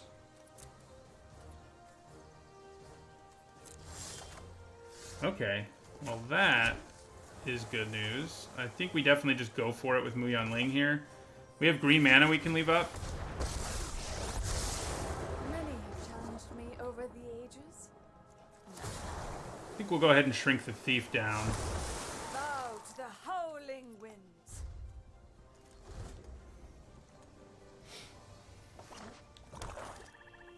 So they've got to have removal here, basically. You know, maybe I should have shrunk the knight because I'm gonna block. I have to block the thief, basically. Didn't really think about that.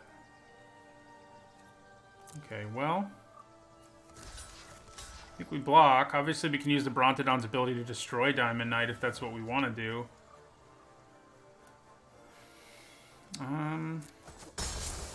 So they're probably going to play the Fathom Fleet Throat Cutter. But we can give our guy hexproof.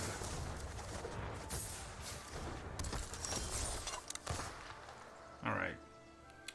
So, I think we make an elemental.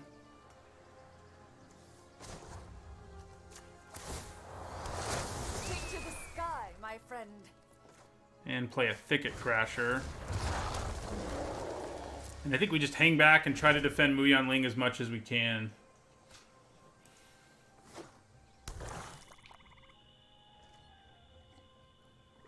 Because she'll just win us the game in the long run.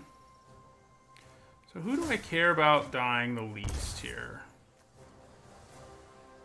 It's probably the Brontodon, honestly. That's annoying, but at least both creatures still die.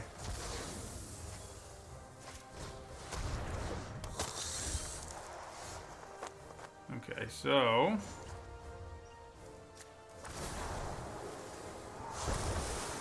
Your temper.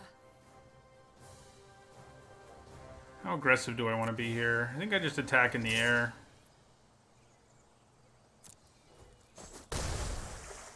And I think I play Octoprofit. I think we kind of just want to draw lands, at least for a few turns. The Weaponsmith will be useful-ish, but not especially. We want... Yeah.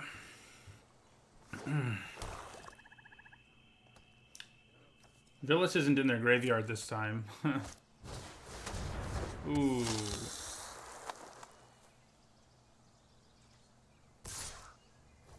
Alright, so we definitely block.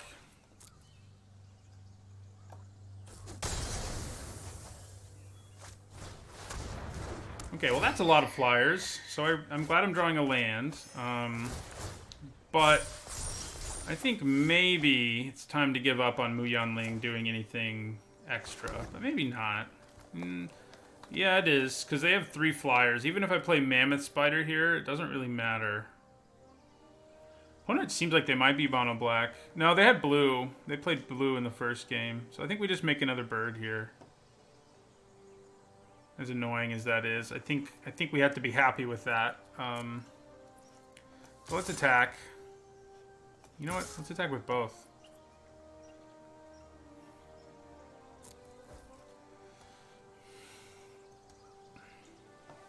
Depending on how they block, it may actually be better to do something else with Mu Yanling. I didn't think about that. Thank you for the follow, White Eat Candy. Dang. All in on killing the flyer. Her +2 does remove flying from one creature, yeah. But it wouldn't have mattered here. They still would have had a double block available no matter what I did, so... We definitely want to kill one of the bigger ones. So yeah, that's what we'll do. However, now... Now, we can only play one blocker. Oh wait, no. I think we... I'm going to try to be greedy here. I'm going to go +2. I'm going to ground this. So it does no damage. Do not challenge a raging river. And play a Mammoth Spider who can block it. So, maybe +2ing. I mean, making another elemental there was the safe decision, but I'm pretty greedy, so that's why there's a Hoopo greed emoji.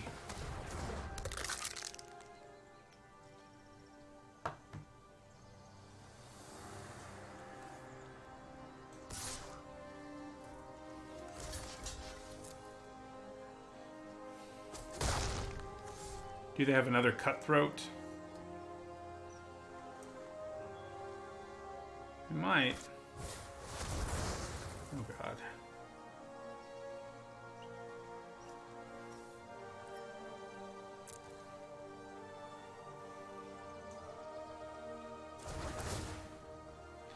Yep. That's pretty nasty.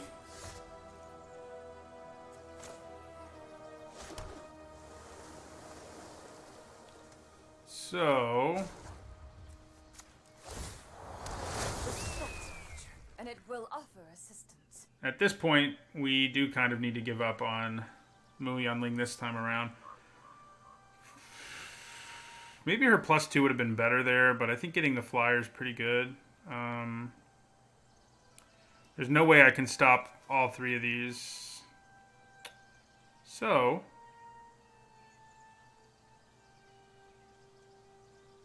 I think I'm just going to make Muyan Ling bigger. Oh, they have a Dread presence. I'm so excited for that. I mean, I'm going to make the flyer bigger. Actually, let's attack first.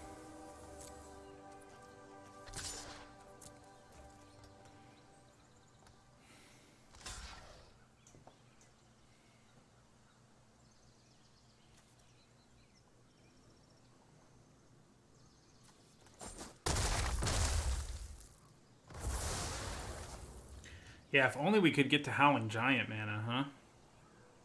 Okay, I think we go Wolfkin Bond on this.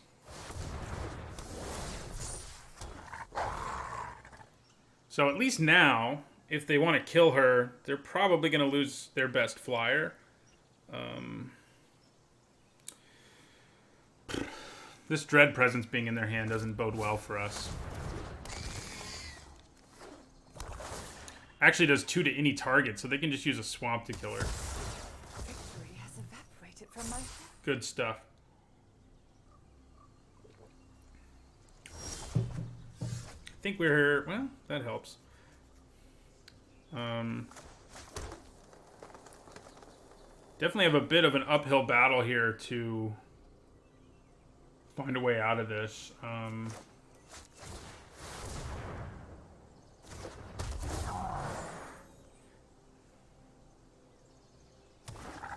Like, Dread Presence is the kind of card that's just going to give them the win in the long run.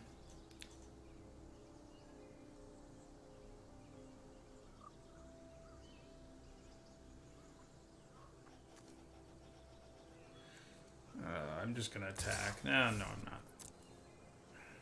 I don't have the guts. I could use black mana. Their deck's pretty sweet. It has like a lot of graveyard synergy. This is a good reason to be mono black too. In a mono black deck, this is like an A+. It does die to a lot of stuff, but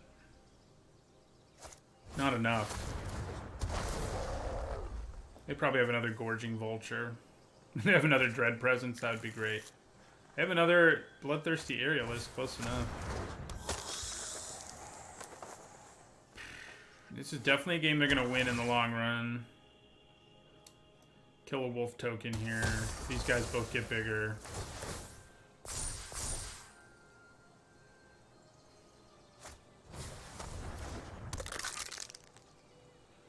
What do we need to get out of this? Dungeon Geists would help, but I don't think it quite does. Ooh, well, getting Muyan Ling back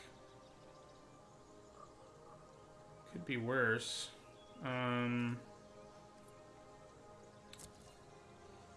Yeah. The problem is, well, actually I can protect her to some extent. It depends if they draw a swamp. So I play her, make this thing lose flying. I can block both of these flyers. Yeah, I think we go for it. I think that's our only chance, really, to find a way out of this.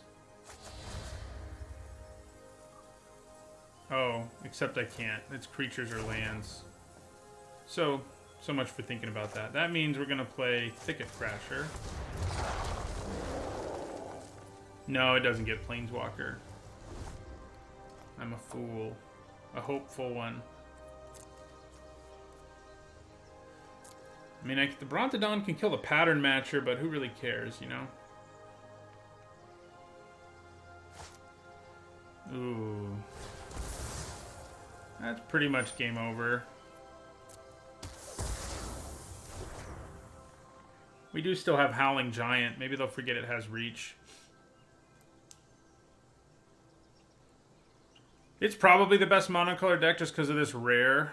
I'm trying to think of another. I mean, there's a green rare that the Elemental that makes you pay like 5 green mana for its activated ability. But yeah, I mean, I still think mono black's probably the best.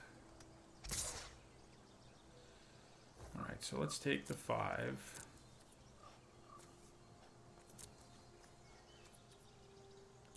Yeah, we don't have anything worth getting back in our graveyard.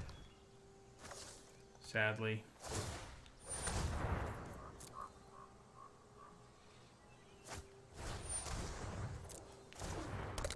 I mean, Mammoth Spider, I guess, is okay. Yeah, I think that's what we'll do.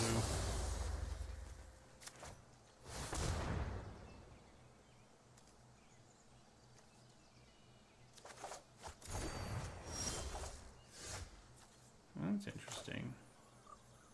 1 mana short of being able to use it right this second if I play Mammoth Spider, but I think that's probably okay.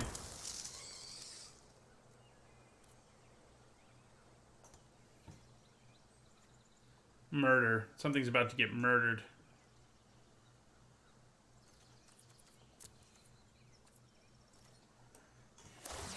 Or they're just gonna get back the Sanitarium Skeleton. That works. That works for me too. I think I want to double block the big aerialist.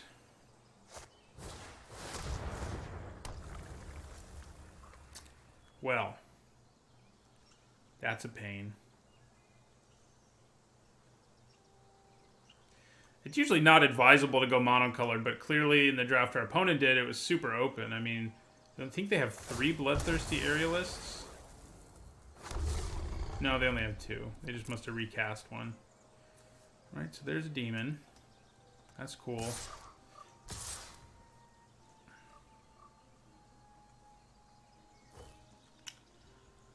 Ooh, clearly they have something they want to use here.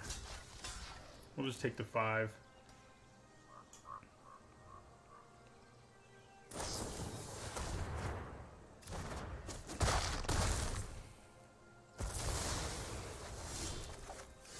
I think our only hope of winning is somehow they deck themselves. They also have 8 mana, though, and we know they have Villas, so he's coming down at some point, too. So I'm going to try to use Feral Invocation here to kill the big flyer.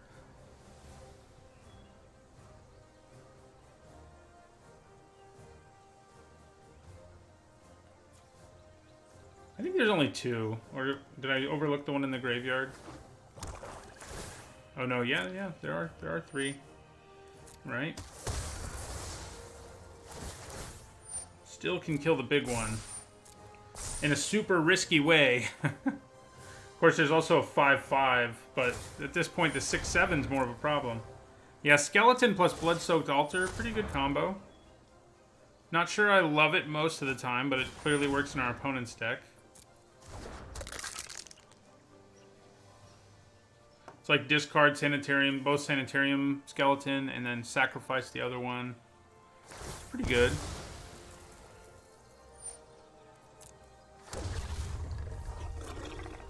They only have 1 card in their hand that I don't know what it is, so...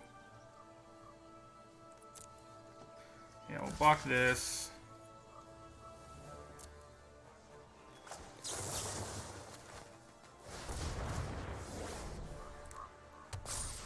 Feels good to take that down. But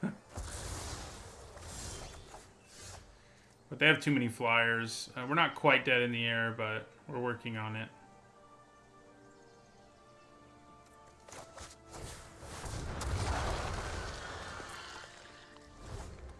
Especially because they're making a new token every turn.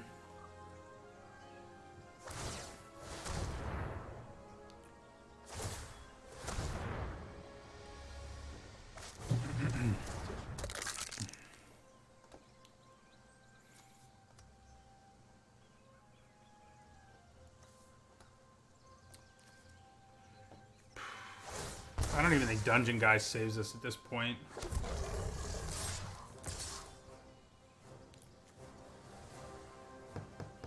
They do have to be a little careful, because who knows what we can do on the backswing, but yeah, I was going to say, I don't think they need to be that careful. So we go down to 2 here.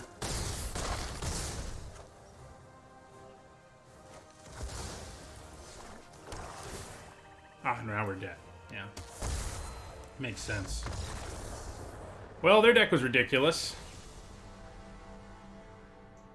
Definitely feels like we should have... I mean, we felt helpless basically the whole game after doing pretty well up until this point. Alright, so this will be our last one way or another, whether we win or lose. Hopefully we can get the 5 and 1.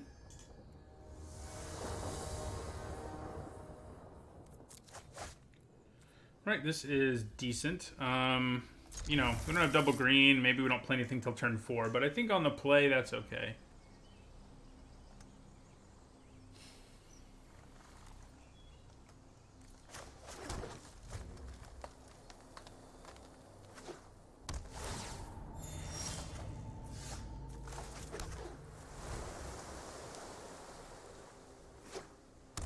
Yep, once you have those 2 skeletons, that's a silly combo. That's for sure.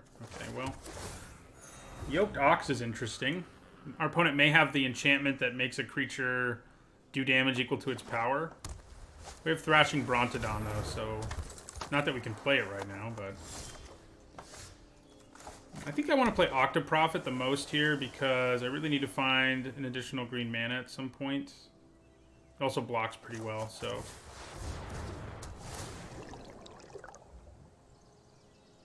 Okay, so I think we bottom the island and keep the forest on top. Yeah, Gauntlets of Light, I think that's what it's called. So yeah, if you have a way to like get rid of blockers ahead of an Audacious Thief, it's pretty nasty. That's also pretty nasty.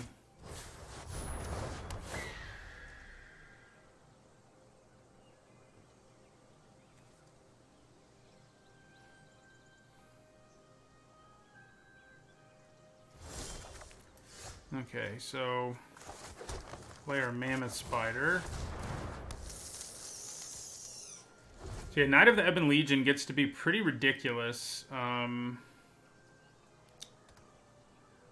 that's kind of a problem. Like, he attacks here, what can I do? Can't really double block him. He'll kill both my creatures. And if I let it hit me, it gets bigger, most likely, if they pump it. Yep, there's Gauntlets of Light. Alright, so that will also make their knight bigger. Man, these opponents the last few matches have had some scary decks, man. Alright, so I think we want to play this because it opens up the possibility to blow up the gauntlets. Yeah.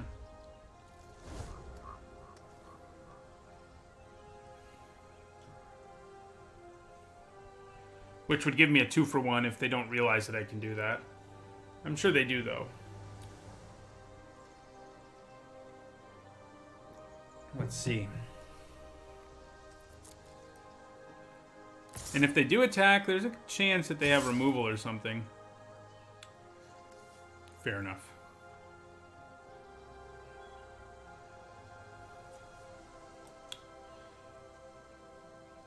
Freaking Knight of the Ebon Legion.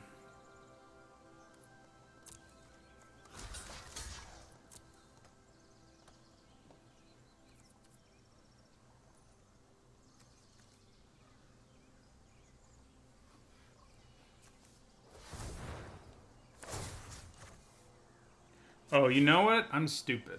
I should have blocked because I'm sacking my creature anyway. Definitely a mistake. I should have blocked so I prevented the damage from this.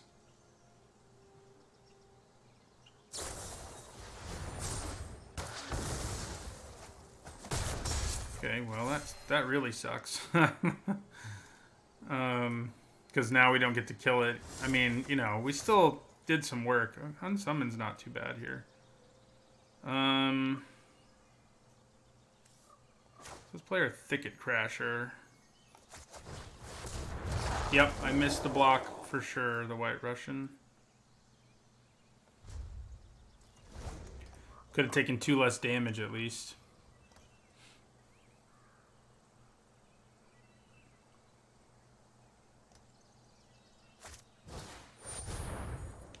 Well, we can get rid of that Golem token, no problem.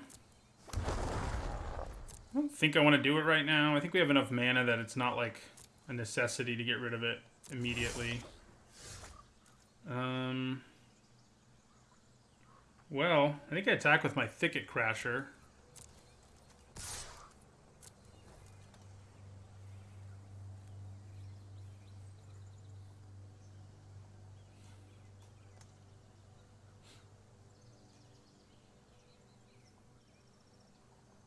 And I think we play the other one and leave up mana for Unsummon again.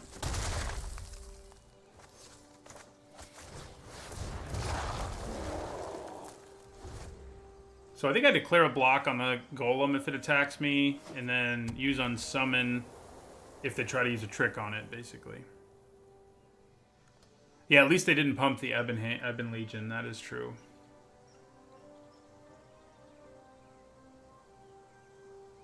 Now, he can only be pumped once right now. Okay. Maybe I should have bounced him in response, huh? I am going to bounce him, but... yeah, that may not have been the best way to do it. So we're going to block. Then when he uses the ability, we'll unsummon him.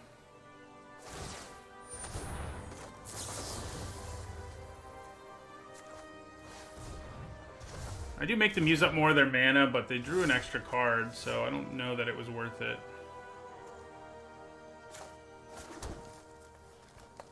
What do we have in our graveyard? Still have Brontodon.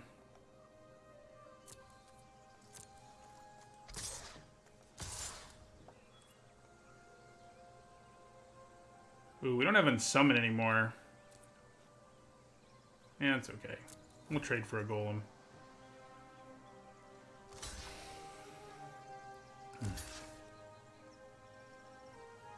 Interesting.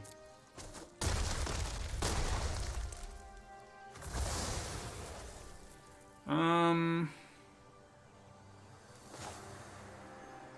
think we'd rather play the Mana Sink.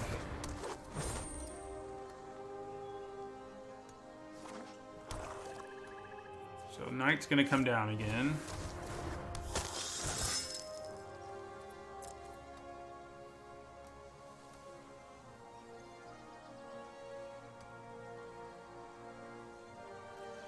What I need is Dungeon Geists, and Brightwood Tracker can help me dig for that.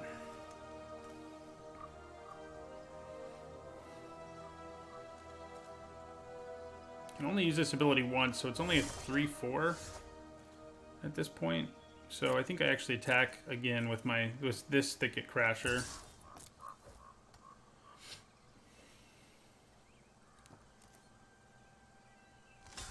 We're okay with the trade there if that's their plan. They might have a different plan than that. Might involve a trick or something. Wish I had another Unsummon right about now. Oh, never mind. It's not enough to kill it. How stupid am I? I thought it was a 1/1 because I know how to read. I always start playing bad by the end of my last draft of the day. That's just how it is, I guess. Alright, so play Ferocious Pup. And then Scuttlemutt. So they can pump him twice.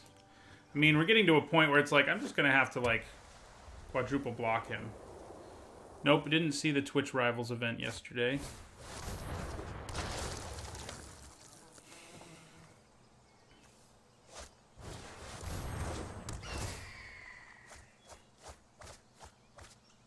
Well, they managed to not flood out because of that, probably.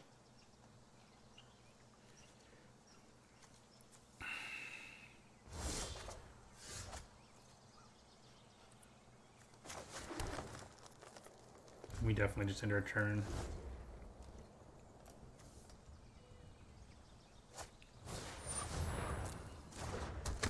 So, yeah, we got to dig, basically, I think, for Dungeon Geists.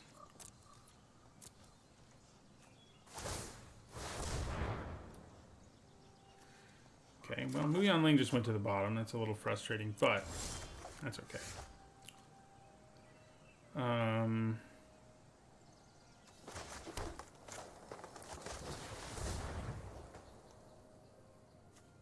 Yeah, we don't have any reason to bring creatures back. I mean, I guess getting back Thicket Crasher isn't the worst plan ever, but it's not a great one either.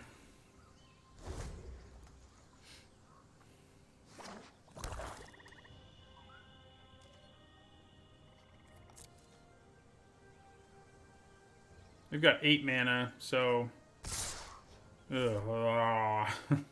Okay. Good chance to have Inspiring Charge here.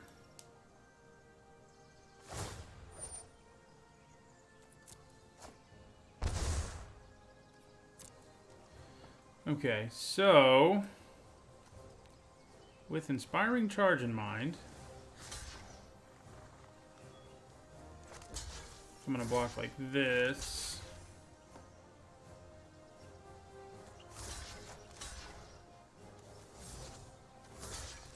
And then like that.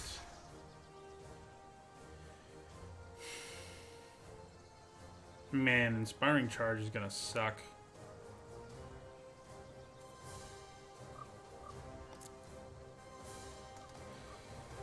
I have a very good feeling that that's what they have here. Or maybe just murder. They could have both.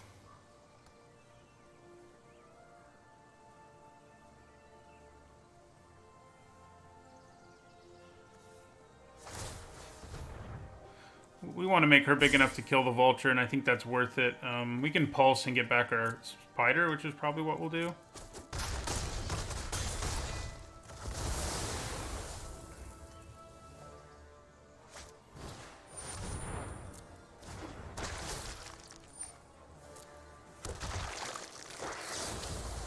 And these games have been some grindy ones. Yep, this is a draft. That's all we ever do, basically. Ooh. Well, that's just better.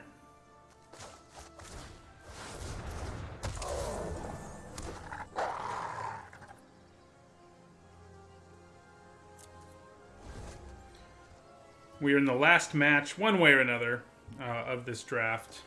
We are 4-1 right now, so we'll either be 4-2 or 5-1 after this match.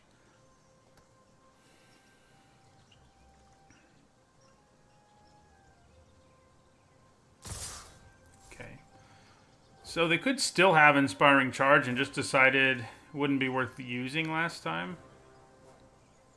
But I suppose we'll find out.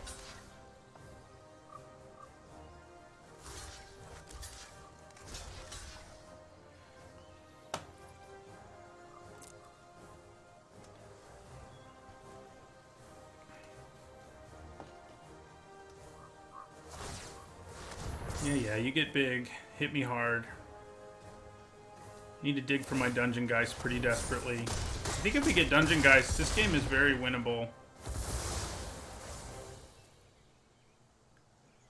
Like, ooh, they should have done that first for sure. Oh, okay. That makes things interesting. Growth Cycle definitely comes in pretty handy here.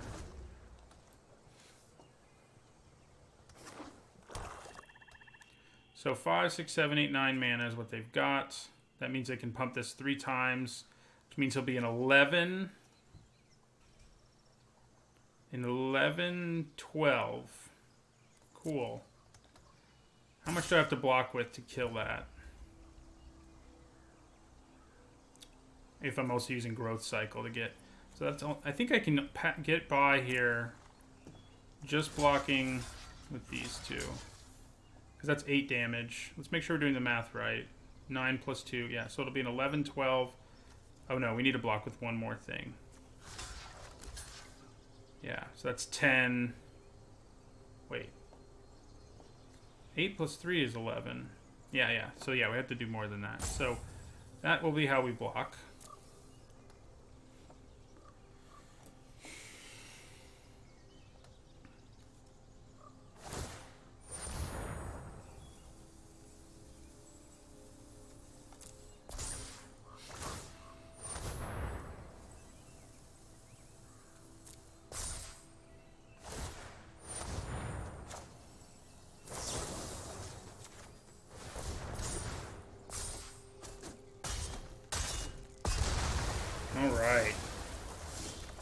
Obviously, not a super advantageous trade for us, but one that works out, I think. I think we'll use this now. I think we want to play the Weaponsmith, actually, because it lets us search up our Vial, which can kill Corpse Knight.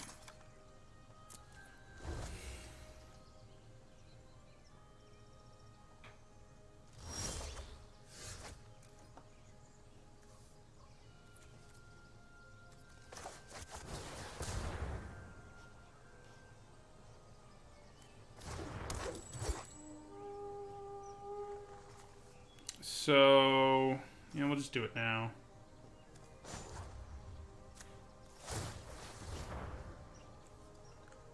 If I do it now, I actually have plenty of attacks here.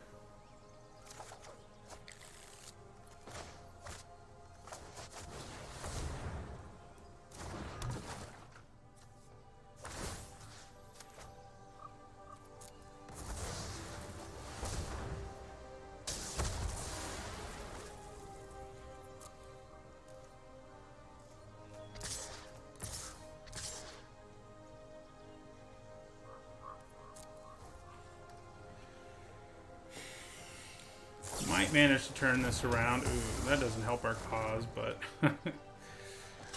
you know. Alright. We have a better board state than they do by a pretty wide margin, I think. But, you know, Brightwood Tracker helps us dig for stuff. Ooh. That's good. Get out. Ferocious Pup. You're gonna have to block, buddy. So they can untap it, too. So the bad news is Geists, our Geists don't even effectively deal with that. We just have to get enough power out there that we can block it. And doing that isn't easy. Although our tracker will help. We'll use it at the end of their turn. We kind of just have to take 6 here, I think. I think that's our best bet. I suppose chump blocking... Yeah, we'll take it.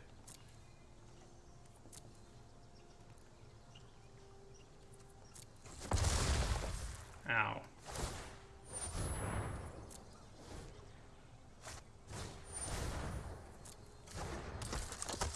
Kind of need to hit 2 creatures here.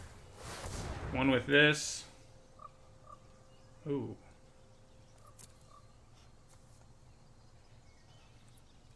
So Howling Giant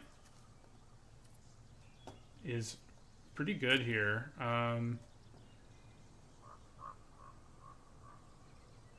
So I have 4, 5, 6, 7, 8, 9. I only have 10 mana though.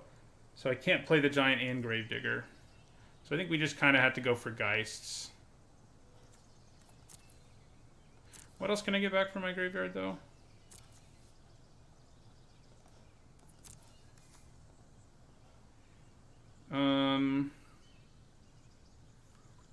Oh, Thrashing Brontodon. And that might just be best. As much as we want Geist, it's pretty horrible against Yoked Ox right now. So I think I am just going to grab Gravedigger here.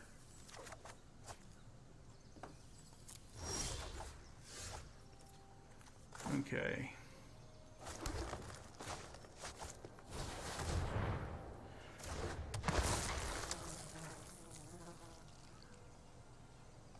Yeah, so grab our Brontodon.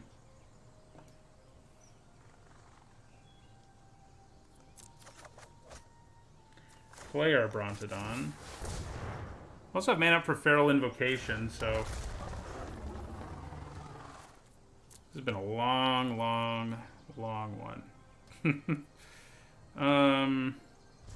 Yeah. End our turn.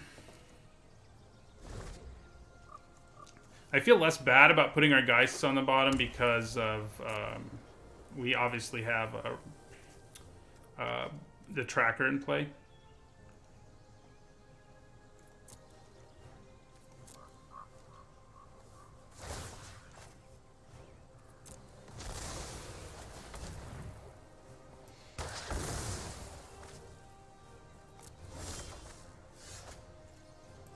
Okay, so we can't be too crazy aggressive. We're at way too low of life for that. However, I think I feel fine about getting in there with Gravedigger. We can use Feral Invocation one way or another to deal with their guy, so... Okay, yeah, so we'll just go ahead and... We've got 9 left, we've got 11 left. Could come down to that. Probably not, though.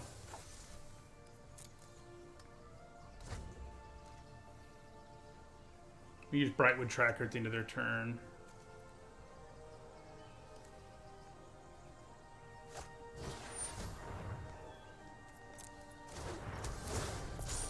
That's a little annoying.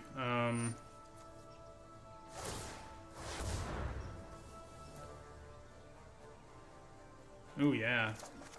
I mean, we did put Mu Yanling on the bottom again, but I think we're okay with that.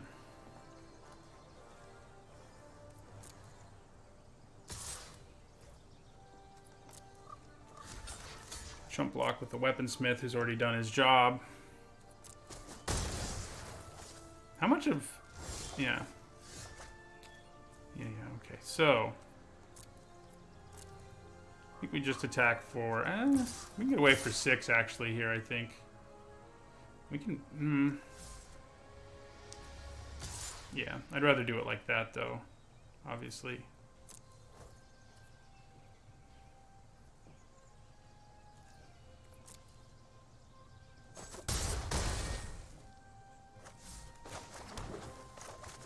Player Forced Claw.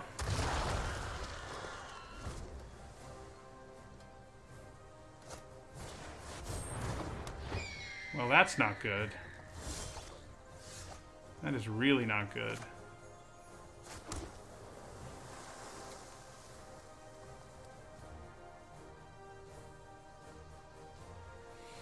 Are we just dead because of that? We're definitely bringing in our enchantment hate. So if I attack...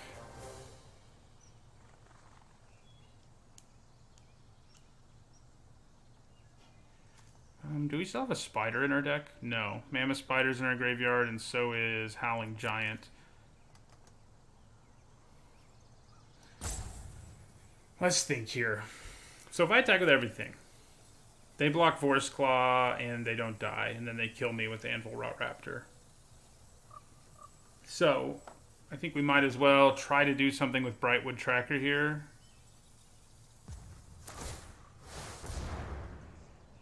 I don't know what we can possibly hit. Yeah, nothing. Yeah, so we die.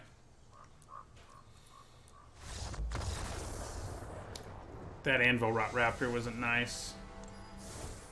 Stabilized at too low of life there. Okay, so...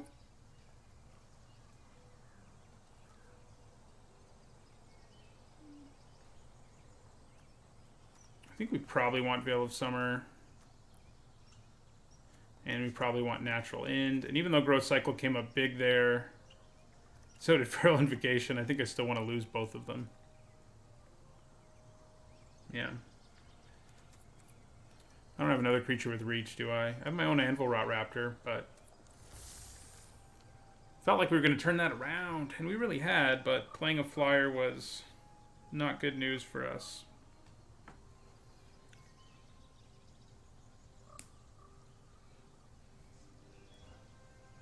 Shouldn't have taken that 6. Yeah, could be.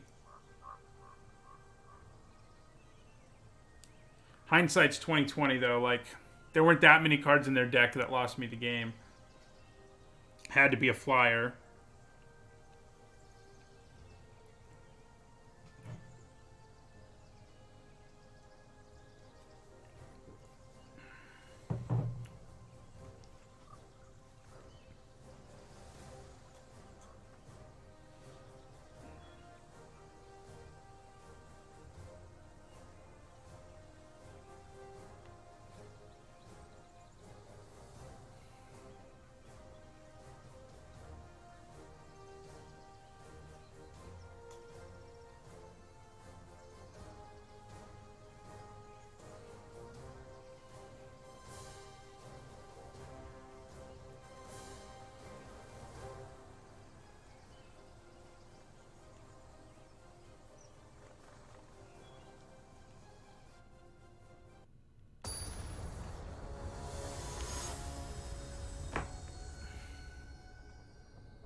I will play first.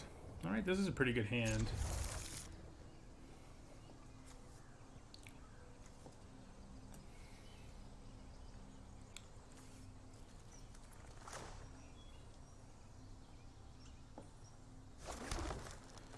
I don't think it's going to be worth just using it as a cantrip with this hand. Like, if I had really serious mana problems, I'd consider it. But, yeah, I mean, I don't think they're going to... They didn't play anything anyway. Okay, so, player Vile. Yeah, we basically had to hit our Dungeon Geists, and we didn't do it.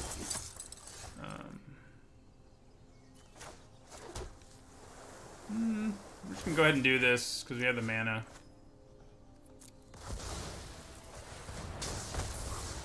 And we won't next turn.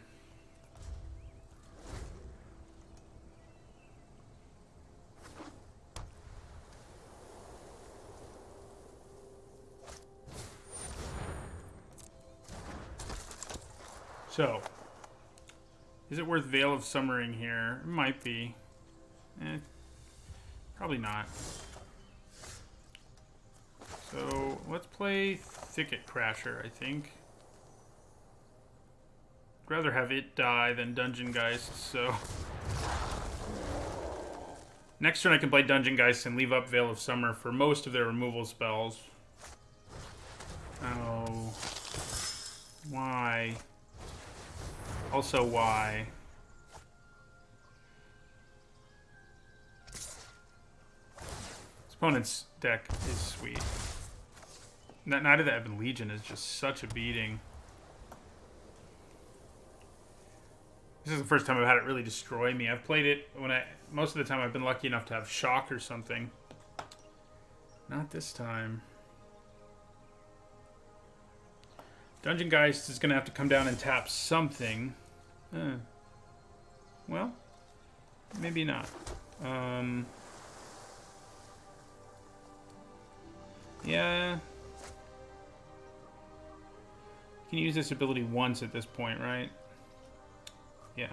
So that'll make him a 3/4. Okay. Fire Mammoth Spider, end our turn.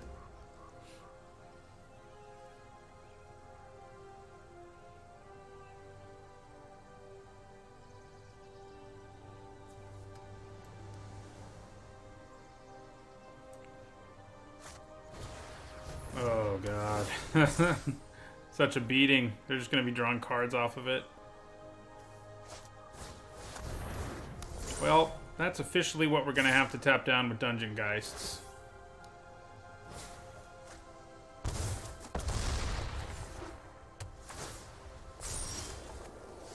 Okay.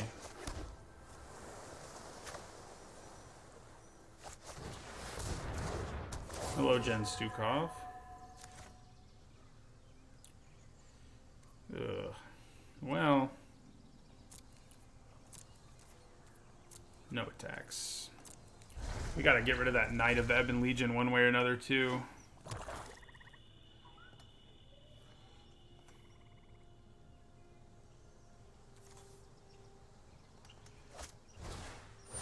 That's a big boy.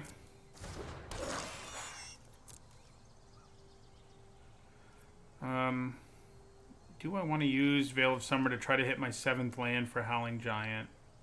Nah. See, I did it anyway. I knew that was going to happen. I think we just attack with our Geists now. We can get away with that. You know what I just realized? This might be tapped down, but they can untap it at some point.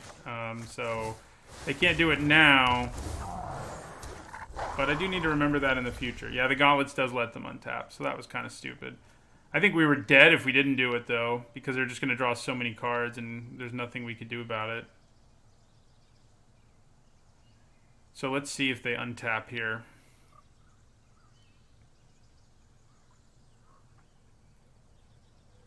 That was definitely a misplay. It feels like every time I get near the end of the stream, and my last few matches are like...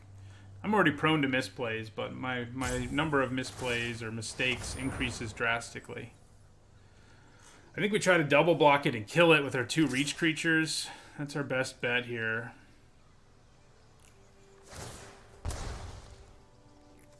If they can blow us out, they blow us out. You know, there's not we lose if they blow us out, but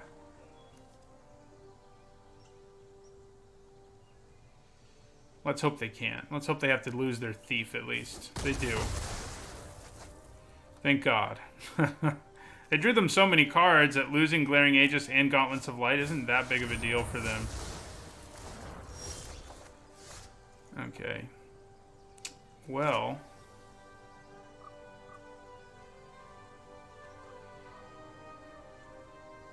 I think we do this. And end our turn.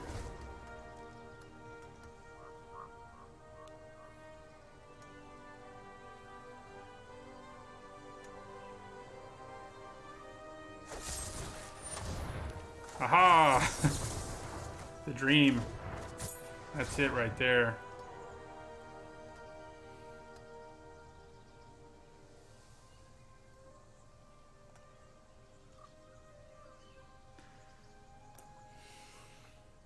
I think I send Thicket Crasher at them this turn.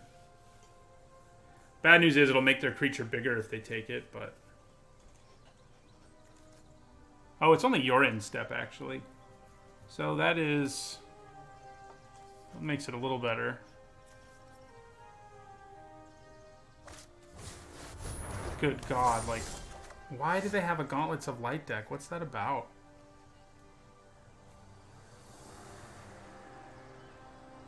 Okay. We're going to attack with Thicket Crasher. Clearly Gauntlet of Light is a little better than I thought it was. Well, that's some high praise, the White Russian, to put me in the same area as Ben Stark.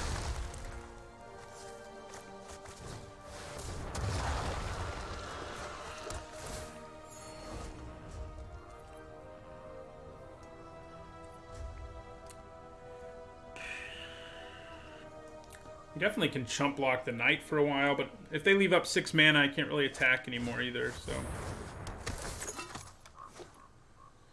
Okay. Man, ooh. Hello there.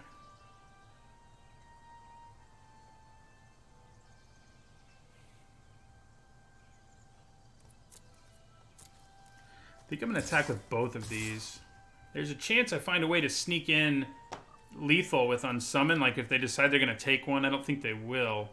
But I'm also okay with any of the trades they might go for. Like, if they decide not to block really aggressively here, we can just find a win. Like, if they block like that, we could have, but they're not going to block like that.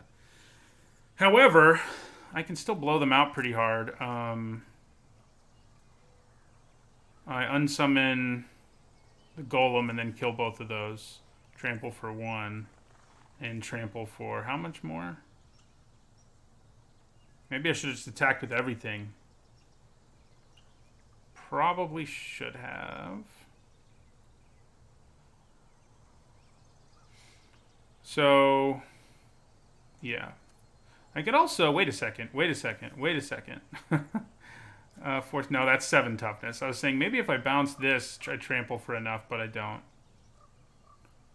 I don't do enough. So, yeah, we'll bounce the Golem token. And then kill those two.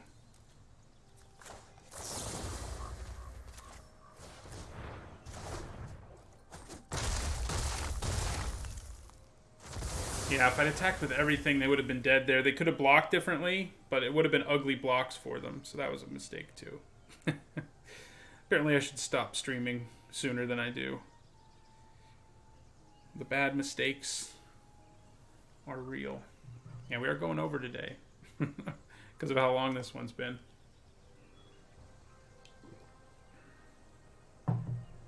Sometimes we go under because we don't have enough time to start another draft. Sometimes we go over because our draft goes so long. It evens out.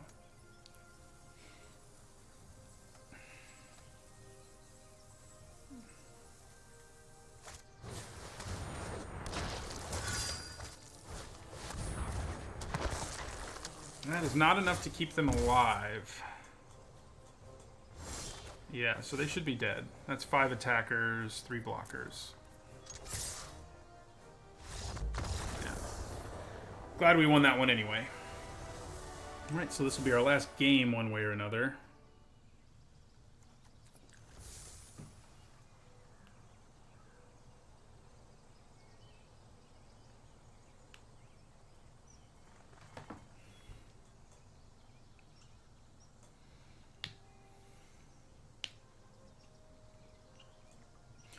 still not really convinced about the gauntlets, even in this deck.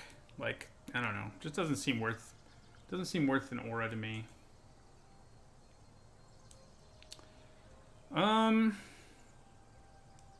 Do I think this format is one of the better ones in the last few years?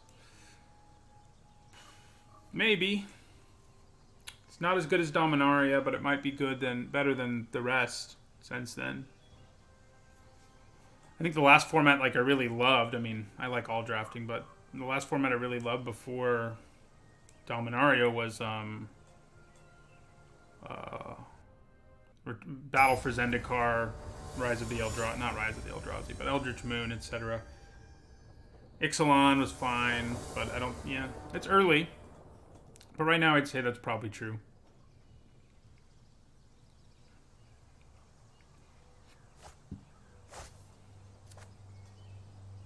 Alright, I think we can keep this.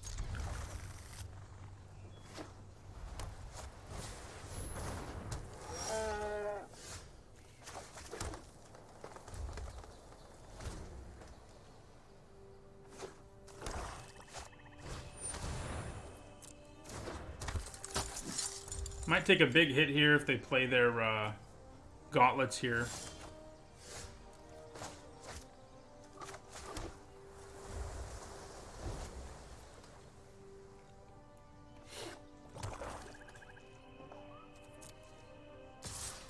No gauntlets is probably good news.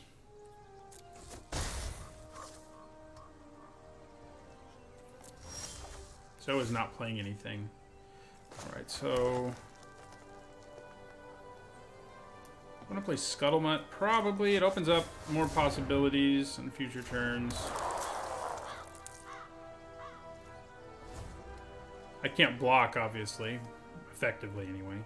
Sure, I can. I just won't do anything. Except make them pay 3 mana. I guess that's a thing. But we'll take 2, obviously. It's not worth making them pay 3 mana.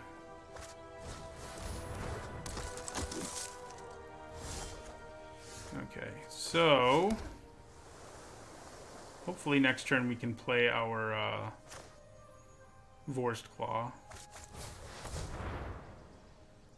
That's kind of annoying that it decided to tap my mana that way. I mean, I still have green up, but it would have been safer to leave green up with one of these.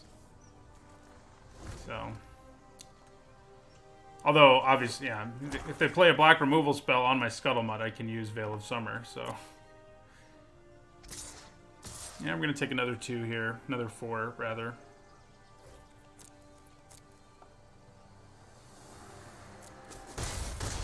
Ouchies. Okay. You have Vorst Claw mana now. I kind of think we go for it. The problem is we want to have Veil of Summer up, but that's probably okay.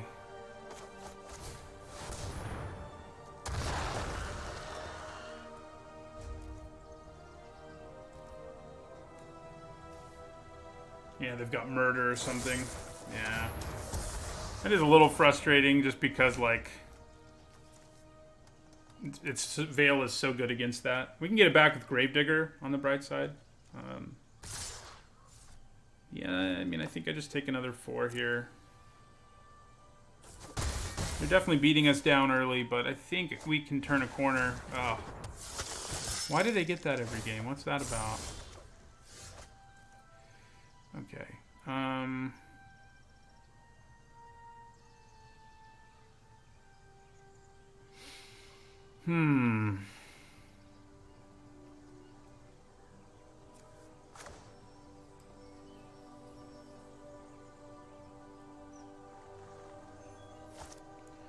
Is Gravedigger the best option here? Or should I just play Wolfkin Bond on something? If I play Wolfkin Bond on something, I can block those Inquisitors more effectively. But they also have mana up, although I can use Veil of Summer in response to removal, I guess. So yeah, we'll put the Wolfkin Bond here. If they try to kill the token, we can use Veil of Summer, yeah. Alright. And then we'll end our turn.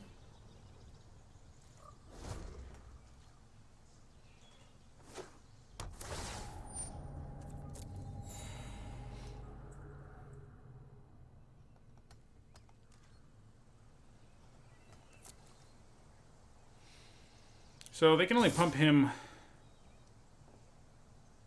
twice. They have 5 mana. Yeah.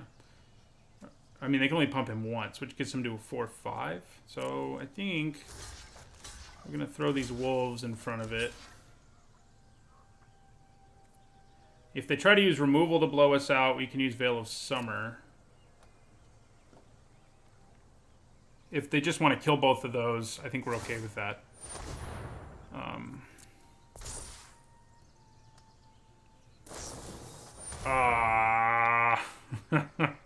A trick on their guy does not do us any favors there.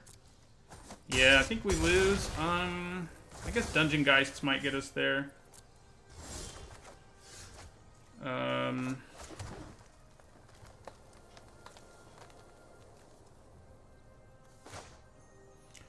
think I play Gravedigger. Yeah, I mean, I think that's our best bet here. Play Gravedigger. Get back this guy. And we might have to Pulse of Marasa just to gain life.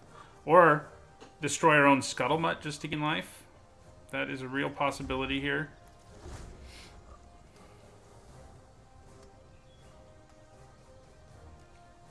But probably not.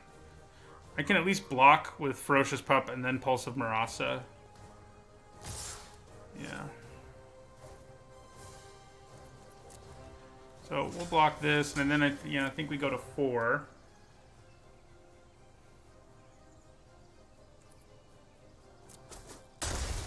Means that jerk gets even bigger.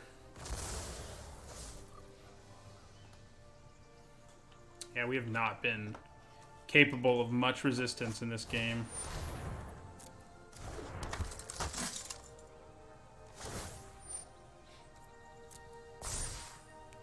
Alright, and then, yeah, Pulse of Marasa.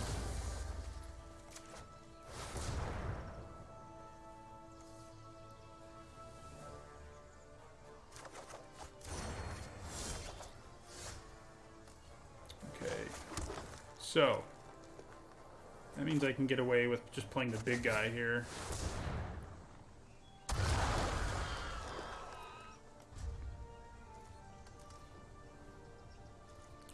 They have 3, 4, 5, 6 mana over there.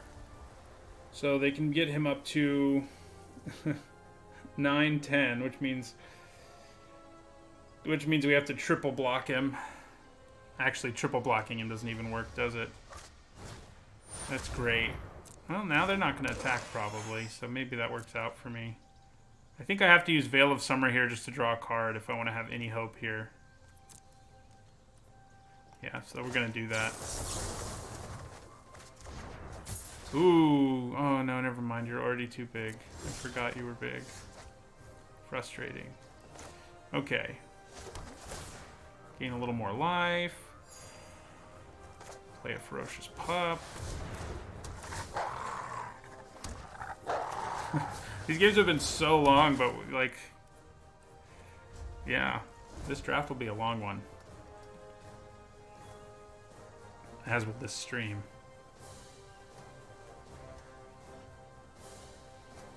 You know, at some point I'll have to give up, maybe. I don't know. Probably not. Oh, I'm so glad I have Natural End. So, we definitely let him attack us first. They may open themselves up to some pretty advantageous blocks for us. Although they have pretty good attacks across the board, but... Also, it'd be nice to be able to block with Scuttlemutt first. Oh, except I won't be able to. Sorry, Scuttlemutt. Because if I wait too long... Yeah. We don't want to wait too long.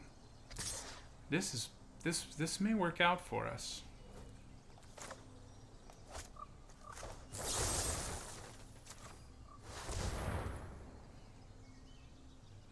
Gains us some more life. They can only pump him once.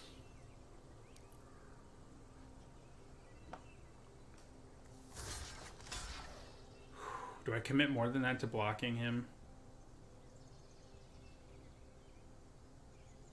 No. If we do, we lose, so...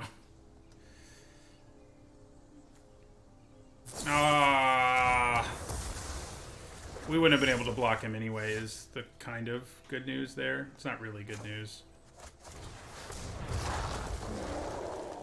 Why do they always have to have an answer when I try to kill this thing? Of course, they didn't last game, and that's what won us the game, but 4, 6, 8, 10 is the best we got, and... Oh, yeah. That is game, because I have no good way to block him, so... I guess maybe I was going to draw Dungeon Geist, but... I don't think we had a way out there. Alright, so 4 and 2 is not bad. It does suck that we surged to 4 and 0 and then lost 2 in a row, but what are you going to do? What are you going to do? So let's update our record. Wait a second. Yeah, that's right.